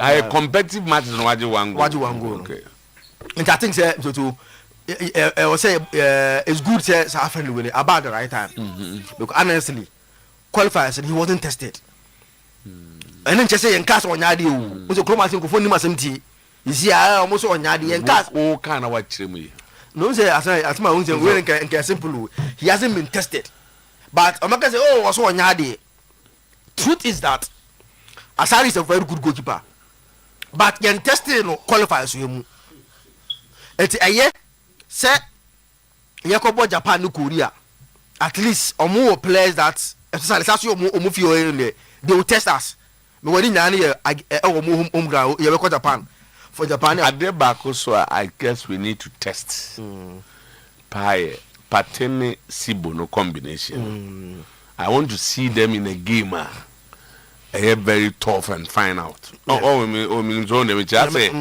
they are having it fine dodo also musia midfielders of their caliber na no me no I say at that stage you know even though these are all players on board La Liga top but the combination has been so far so good and their wingers fullbacks you know but I think say they need a competition it's a lot of areas that we have to improve again I think say anyone no number 9 no Oshe Jordan Star no he comes deep to join and play and Tambiano on the bench he should need typical back I know no man Spain the one man on say winger don't say winger he should need a typical number 9 box or number box no be pray say any be which I think say Ghana any be now so far they share in place here Thomas Asante Brandon no Coventry he's playing very well with Coventry Lampard team no week be our shogu no ba because of so nya bi mo brasas no and so baby out nchen we bo man frɛ no we prayer no frɛ no inaki frɛ e prayer no frɛ no it's a good that we qualify but him to your a lot of things that LCA if we say am dey local bia na bi o ha and manana there be too far yes I think say obi say Albert Albert am say hwe no the form that Albert is in to November e was say Korea Japan e say Albert ko bi utadu we enye na asem ye hia a typical force in the box number 9 abetimi and obi aprepre no obobo no bi ahye Albert number 9 he's number 9 I don't know one channel. Since that time, no, they were trying to create a space for Kwampuku. So the coaches felt Kwampuku was better. No, not better because he scores all session Kwampuku. And boy, I'm saying, but sorry, and we are number 9. You know, near Casa Koringa. A Chelsea coach, no. Almost prefer Kwampuku. There be we call her own to me here. Well, we were ability to play from the other side, no. In addition to playing central. Yeah. Kwampuku musu wato ono mu yini fino mo I say of late na asana because because Kwampuku prior no I'm listening to comments by the coach any other people say it's a big loss to them coach kind so if you have any improve be now no he has always the private team mo bi hu say say ya no before say Kwame Bano na top scorer say ya no it you okay it has been like this let's say na Anura na no bo wi coach bi na no say dey won say one case or Messi or say like Albert absence na or failing the power or money nations game and clearly under kwani mo no na no you clearly say na they needed Albert in our side game no eti so e wo dwuma ye our team no I think say we have to do all these things no now to improve the team. I have the say Beko World Cup no and I want to see the call up the performance against South Korea and Japan. Say how am club no call no na they will test you. Oh dear. Soul ne and that has been a journey. Oh yeah, we say I'm saying the second third time I qualify. Yeah, tough for so they will test you. Back over the 2006 the no Kobo Scotland. Okay. Yeah. We played yeah. So they will test you. And I think it's a good friendly sir. Or my line out for the for the boys now. Be fine. In Tendra, they've qualified. Ghanaians are happy, and we think so far the can say we improve the coaching no, because at that stage we have to improve the coaching. And one thing that I've realized is that Jiku and Salisu have become our best two center backs. Pair no. Come on, Omobra Afcon no munu. Nkofa jen koso. Because Omobra sorry, yeah Breno. Afcon and yeah Breno. They didn't get the two. But anytime these two are available, the back looks solid. Yes. I think we have to pray. So far, they are the best two we can get. The others are improving. Movement, I'm sure maybe he's trying to recover prior. But we are saying as a man, maybe you know, movement. Movement.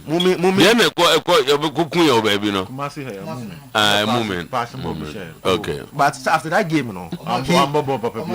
game, these guys were not there, and he was the best center back. Time I know you couldn't Salisu. Okay. And I know how last time near break. What's it near break? Nah, yeah. We see, we have inconsistency. Okay. Because who to play? But who to play with? I mean, go for a Germany being able.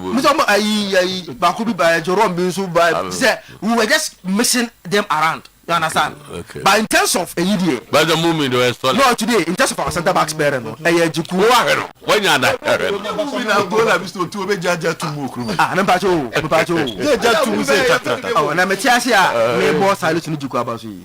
but omunya ba omumbo ba game omunkuye da we sometimes we should make it like say Salisu aye bo na ba so no maza obi agun obi da no omunyina our center back na he's the one playing in terms of prior no playing good football in Europe via Kano every day on kwa center back na juku for about to be more and no about Salisu Monaco in terms of but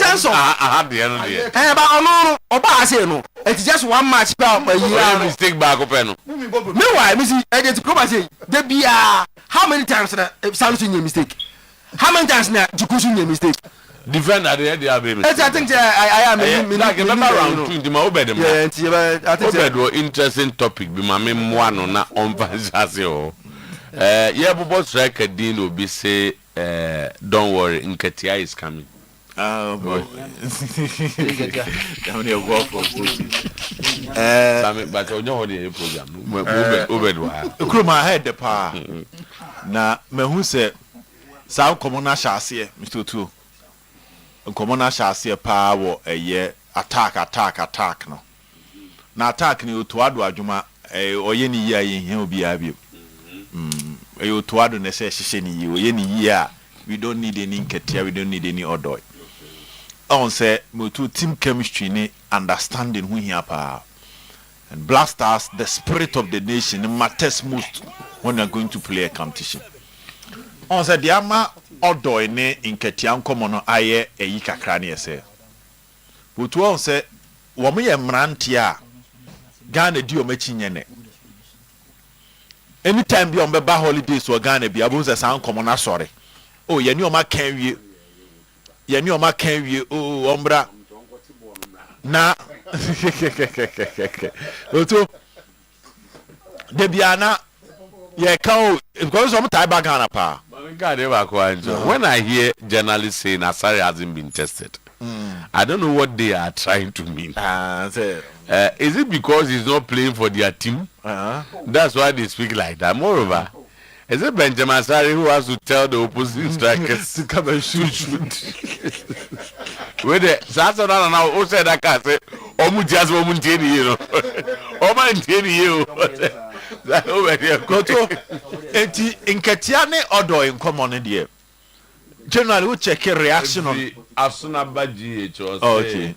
To opposite to shoot or what? Journalists on say, Oma de ane hamika kan. When you are finished with your point, you finish. Asai is doing better, so these guys should stop their hypocrisy on and encourage Asai for his good work done and stop that mantra of he has not been tested. He has not been tested.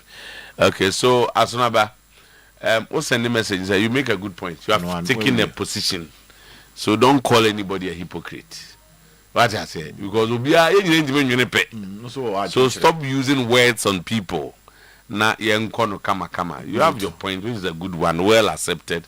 San will be so one day or no swaka. But it's over there. And you to Nketiani or in common.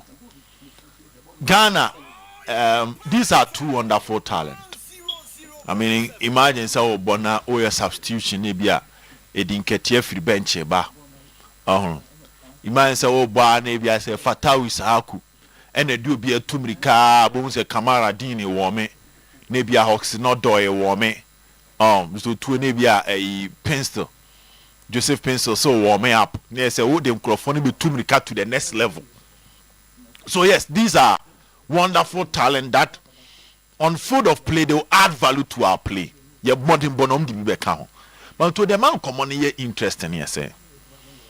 On say e bre na ye duru no. Se nipa ni be hu ni say this players and the mentality of anye ye ma membra ha because akwenya bi aba no. That is what normally Ghanaians speak against. Nipa na bre ben no bo ni trimu poso ba be ye adwuma no. Na ba be ye adwuma na adan ye simu dada na wan ba me am be ye adwuma because senke bia ye qualify wie ne be bo punu mu dia wakase ye mba wo hoda but Hawks no doy any edinketia Mr. Two we've tried on numerous occasions about 3 years and you FA president including Ketty Otisu ya you won na pictures bia ba e be hu no to ado dia ba e be wan na news aba so o ma from o ne o mo kasa. So they've gotten the opportunity to come and play with us. On numerous occasions, you know, almost turning it down. Because tournament near concern. One thing you love about a player like Semenyo, a true baby, a Semenyo, they will press your opponent, a fight, a ball. What say, ye crop, so ye be the boy team. Yesterday, check the performance of Jordan, check the performance of Kudus. So clearly, you can see that these boys were fighting hard. And that is what we need. And a kwayasa wo kopani pani chew, a kwayasa ye ko waka brabe soso ne yankwa. Ni pani bas to hu achene sa yanku ye hombon. You probably won't get that from the player. So obi has oba be ye omoane de enke mfansi wo. Ni empo obi ono na ni abra ono no de ne last nyine ba begu so. And that is why sometimes I am to some of these names I'm to meditate chain. Like I was saying, the spirit of the nation. Listen to the general comment that is coming up after these names were mentioned.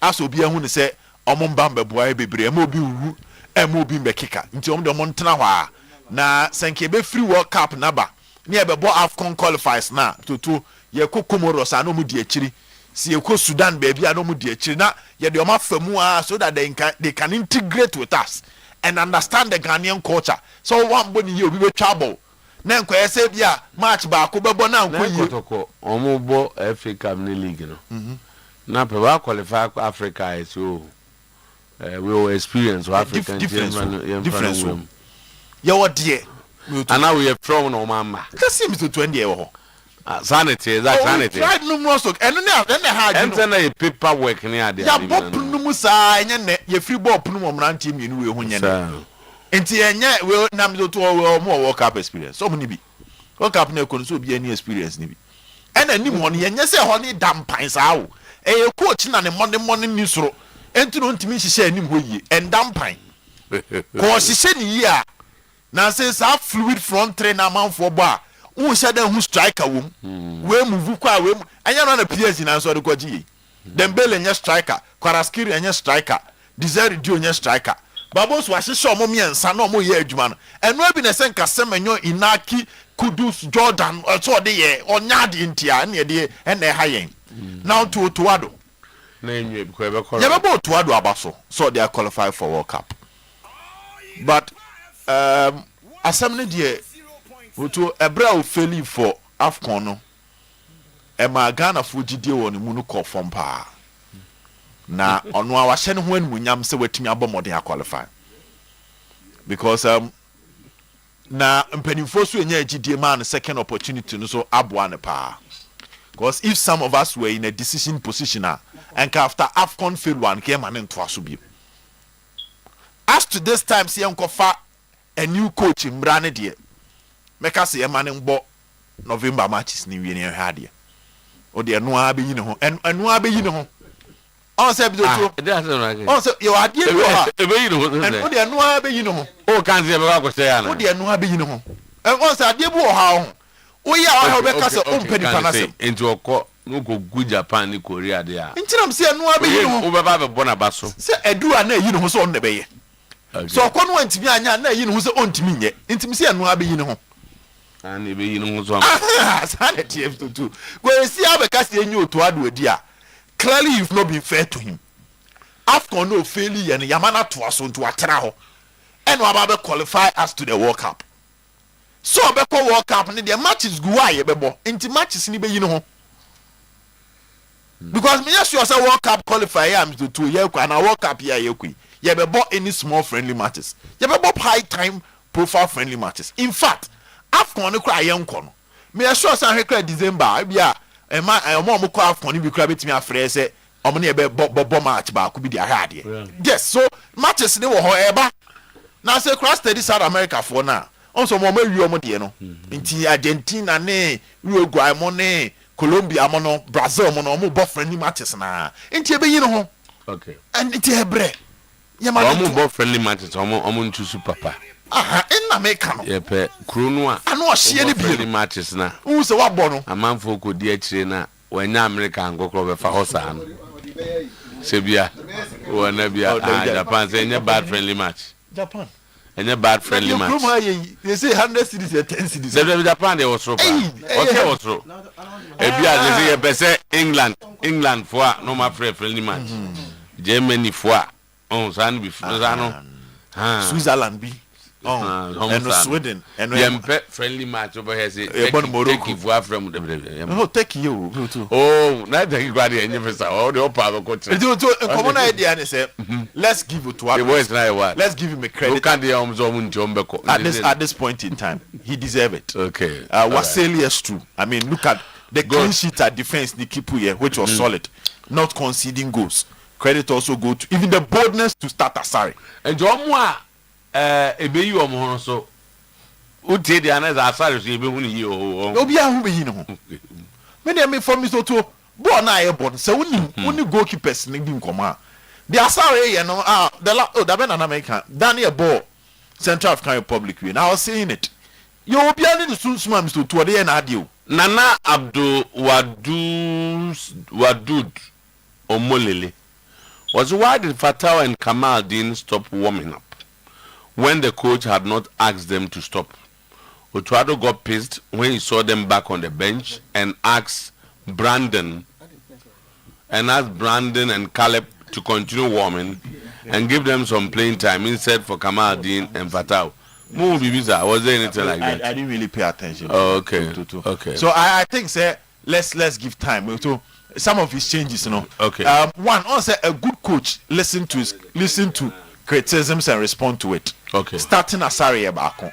The decision say Elisha Usuno they be ordinary bonemboa and to start kwesizibu. Aside there's one here na dia no be enwambo ne kan. O say aside there no I mean the decision that boldness. Okay. Because our goalkeeping had some level of inconsistency. To give us no mark omo no be won me no mko. Say atizigi na de bi. Urabuti na Ghana ni no say honhom na e de adwuma ndi obi ane ne de. Honhom zaze. Abrabon obi ane ne spirit of the nam. None of us are pa. Atizigi betimi achia e behye no. Nti wono clean sheet in Eden. Asare ni nyina bi wo ho. Asare na onya de out. Otu enya onya asare for Olympics. Asama say time a house ko pen be kan officer. Say and that them to resist say na player and team ko allegation. And the first statistics say they had the worst attack but the second best defense for Olympics. Time of the Olympics at a point to keep 16 clean sheet for great Olympics in the league. And home more than am ne home pamo ball or she the defense ye into on one echo ye me chase ye me chase am ye je home ni bi mu ha Asare is going to the World Cup.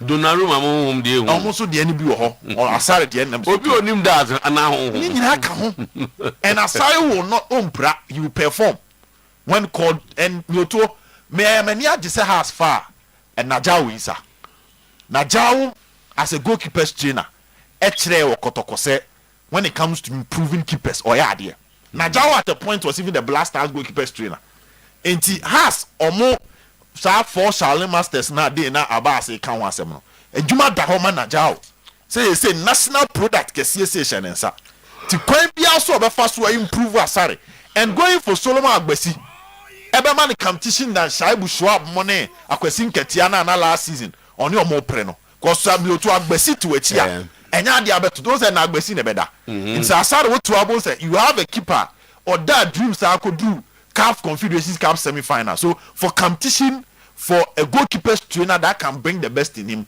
I trust the House of Folk system. Congratulations to Ben Mr. Otuo. Aha, Ben at the end of the last round na your round the nko. Aha, ye tiopa na na osi dey who draw the picture.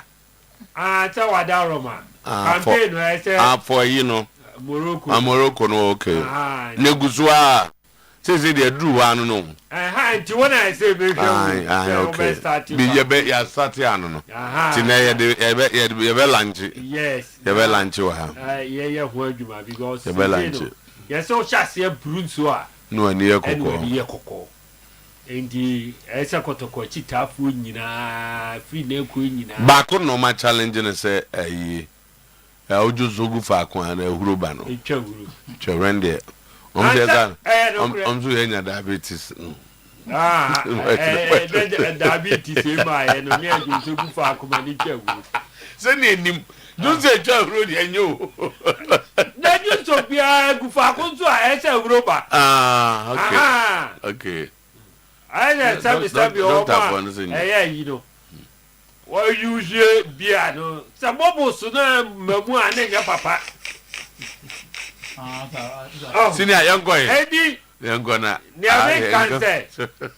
To say no. Eddie Ben Abba. That's right. To Kochita for see a boy. So more prepare for Accra. Yeah, prepare for Accra. Then penning for no as Sabia son Sabia brew.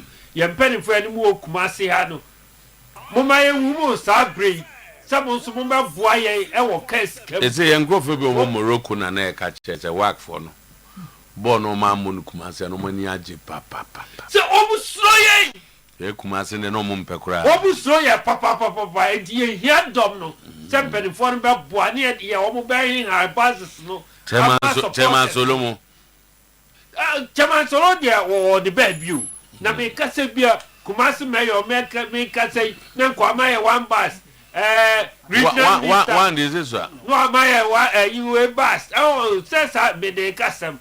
Some penny for bino, then go be a my one bus.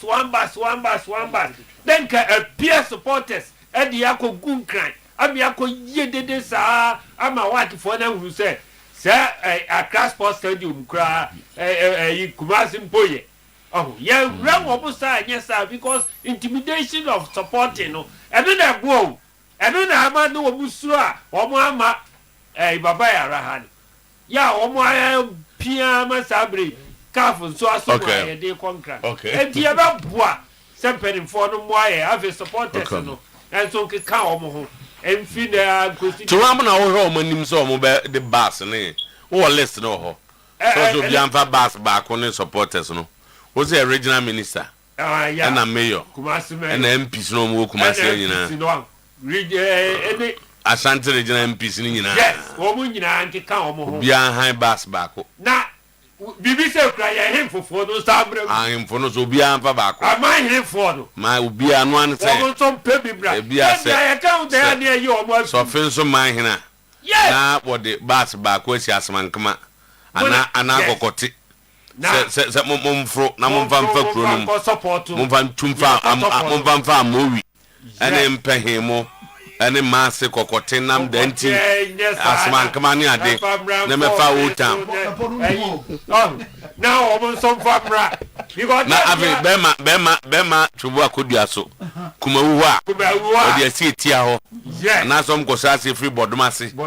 Na omo nam ra so na chuko besro na besre na eba. Temate. Na mo na eba. Because that bia ne yi. Ohiri bia high bass baako. Abayi for so bia amfa baako. Ti omo bebrempa. Baako no omo na si omo na. Na MP for no bia so mfa baako. Bia so mfa baako. Na Kenya kabenya basses be 50. Ela sa akra. I know the church Sometymer Otuo-Acheampong. That's right. Ne didi so ba. Ne didi so na people na be biare. Ne who say yes ampa Sometymer Otuo-Acheampong. No. Yeah, konso aye di nkunim die so aba. Aba hye wo mo so animu nyam. Because no so mo ba ene ho no ene abe who say yes. Wo mu front man no wo mu tutu agusu yi. E wo no ne wo ti wa no ase wo bo. Because they who say yes. Who die akonya na ampa. Oh, do woman nyina sorry, woman keka omo na ye nyina ye mfa dom no empia ye so be ye dede ne ye so award be boare memese yes so ye de akoya de boare be say aboa ama juma. I personally want to be at Accra for this match, but I just realized my Liverpool will be playing United around the same time. Boare mbacho mamu vasa asem no ma mamu vasa asem no ma. Mama kotokone wake bobo patra hemfa bim netim ketua ya de kakra na so one aspect of Asante Kotoko na make one asem consistency, not necessarily the results. The team between abom they to game na against nations net the same. Yeah, I was there Michelle Akoy net the same top performance. Okay, but for the rain so to be much more good the two teams now, but me free say Kotoko should have won the game. I said one aspect I me free say coach Nekas won me say amoano eba mu ne say omunya opportunities na ye omu clearer saying the nations wonya with the amoano so to how or fast and how you compose or boss no he could have scored one of them. But I say do kaka I'm getting I'll be at that class for zero baby. Okay, I say do kaka I'll be at that class so a game I'm so to if you be in a because according to them it's going to at Friday night. Let's have to terribly afternoon. Babo so na ye kaka kana ye beto aso 4:30. Enti Tama Kotoko launch the Red Redemption. Bon I don't know the Red Redemption. And ni nyina no get towards the all important no one is say go bobia na ifo na egwa akon no say ya na obi obo nse wono na the minim player be ni ablo okay ablo na jeje no enti video no so ho bon ya na the players aka na jeje nchen no akaka na de na omaye na video one so ni nyina no abane boy a mo de bo achitafo no say ye hwe Black Stars atwam yi no ye hu se okon kese ba kon so dan ni mu Black Stars ama ye World Cup se de aka se ye nyina ye so Kotoko mu so emfa nko into the group stage. So ho se de World Cup Black Stars da Roma mu de akọ ho awie na go fosu club level no so no se no Go Stars Sometymer amo anti Kotoko na akam enti ye nyina ye moa en Tama en nesene ka fa ya ade no aye money venture for the good of Kotoko, for the good of Ghana football and everybody. And you know, all hands must be on deck. And medimano to senior no call him say we MPO Sometymer Mudia we no a call to say also respond my we will be our football we will be a nyamia Roma wotina empotemu na udwumedi nyamia atu superbuso na kakra wo nsem a wa that is the call this week. That's the call this week. I think gradually, I think Zito is getting number 4 trainer, which if they play 4, 5, 6 together, they'll be very, very difficult to play against in the league. They have everything you get in a 4. Even on a page that then soon after page, they were the Mofo that were trying to play some. But almost time, their Mofo there was skills, composure, they'll give you aggression, BBR. And see, it looks as a gradually, Onyan and a trainer of Walid Nema, Jau, and Adabo as a trainer for this, and if they play, we are having about 2 together, like this 3, against Good Stars and Uncle Nations.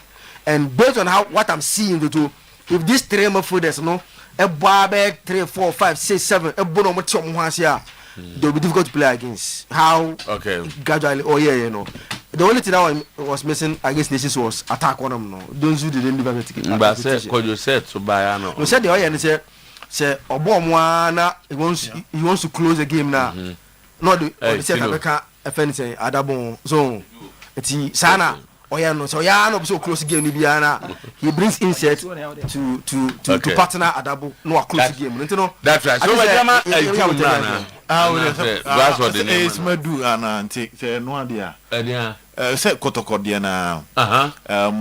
Now it looks like they are going to visit the various MPs and send your final can. Chairman Solo. Okay. I think said no former Santi Regional Minister a donation.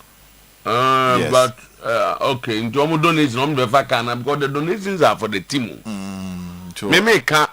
Their efforts to get people to Accra. So I think they would use it to either buy tickets and pick people to the stadium. Say yeah.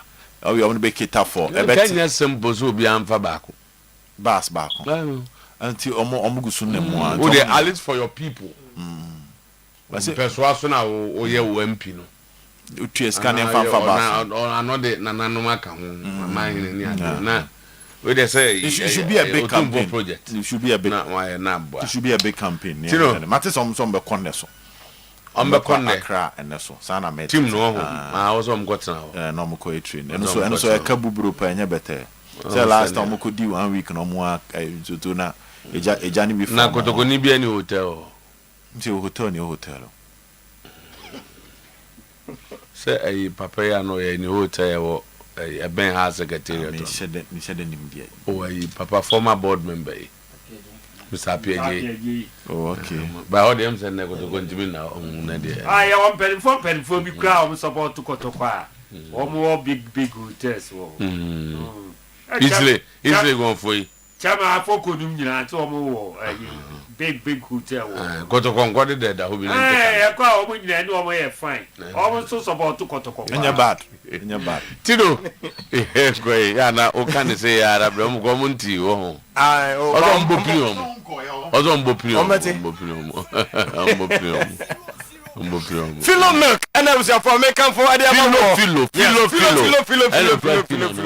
Is it a man was in one? Bonya, any senator. Packaging up fair. That's right. Now, Bios now with the cold when no one else say yes. I'm a front pempen in 4 penny. Debbie. Boss, I know a thing.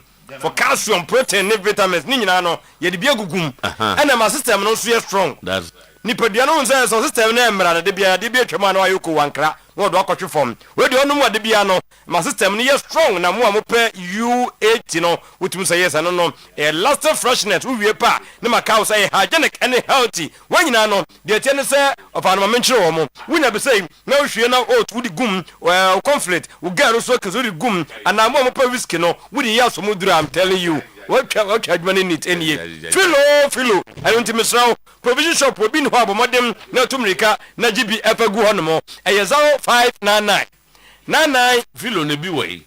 Philo no, just semi busa, Babia, okay. Market Papa, Mura boss, Kodum Babia, shops, only be a Fabico. And one actually Philo Mark. Tinam the number name of Mono 0599 990097 0207 939968 no wanya filomok etimi anom na jese nyama aye kama aigbo 20 moto de tienie ene sani nyinam no eye Japan company kasia pa anom se abibrem wo mun nkofo bebre ye adwuma na mom Ghana de ne de eye aigbo wono no so behu no awo tana so ya santo opposite one mo before so obedu agrike no na jese wo hu aigbo 20 motos na de tiene se cars de ho dim ne de business na kofo chirika guso no ne de no de ba amen kan cha wo se wo de we no okra ebre kakra bi no akra ere abedru Ghana na mo pe Toyota Vozi yes mo pe Toyota Noah Sienta Vit and Toyota Beta ni nyina no yo Honda Step Wagon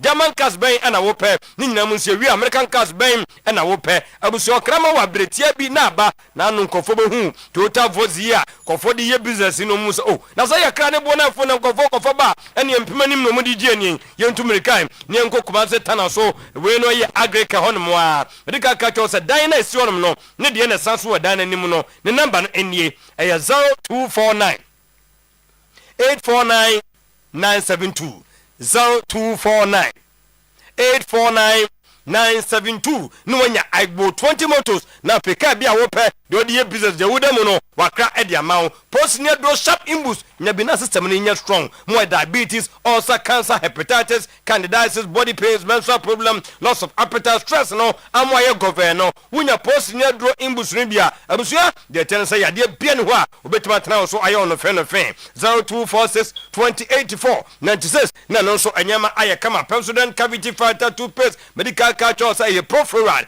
macro calcium ingredients ni mienu kra no e make difference ye wia men kan chance ma bodnya ma mienu tu di mirika ko fadi akoya wo de Pepsodent wo ye adwuma 25 years ni wo wa so muduru a wode ka ho tunkofo de twom si a kaka away na ne sim konkonene away na de bia no wo se no e bright Ghana Dental and so at the stamp no e de matimas here Pepsodent every small matters ye ntwom nko fe yase wa here akoso dwa ya de ben na de beko a wonti we hwe hepatitis fatty liver prostate ulcer kidney so escan ya dia baliboke eno nso bo adwuma be ma bia nko bejiri kagiri heba mr and capsules easy sema mama ni wie pa uhiri so ba no so atum say yes wo dia him won pam 0244 544422 0200 383831 na nyama aye kama Lover Groups of Company wasimenkawo efies tena ebeyeda yiso okra TV papa bi o fridge papa bi iron blender fan air condition wo wie pa no pop burners ni nyina no ama fie tena eyede wo wie pa phone be require Tecno Samsung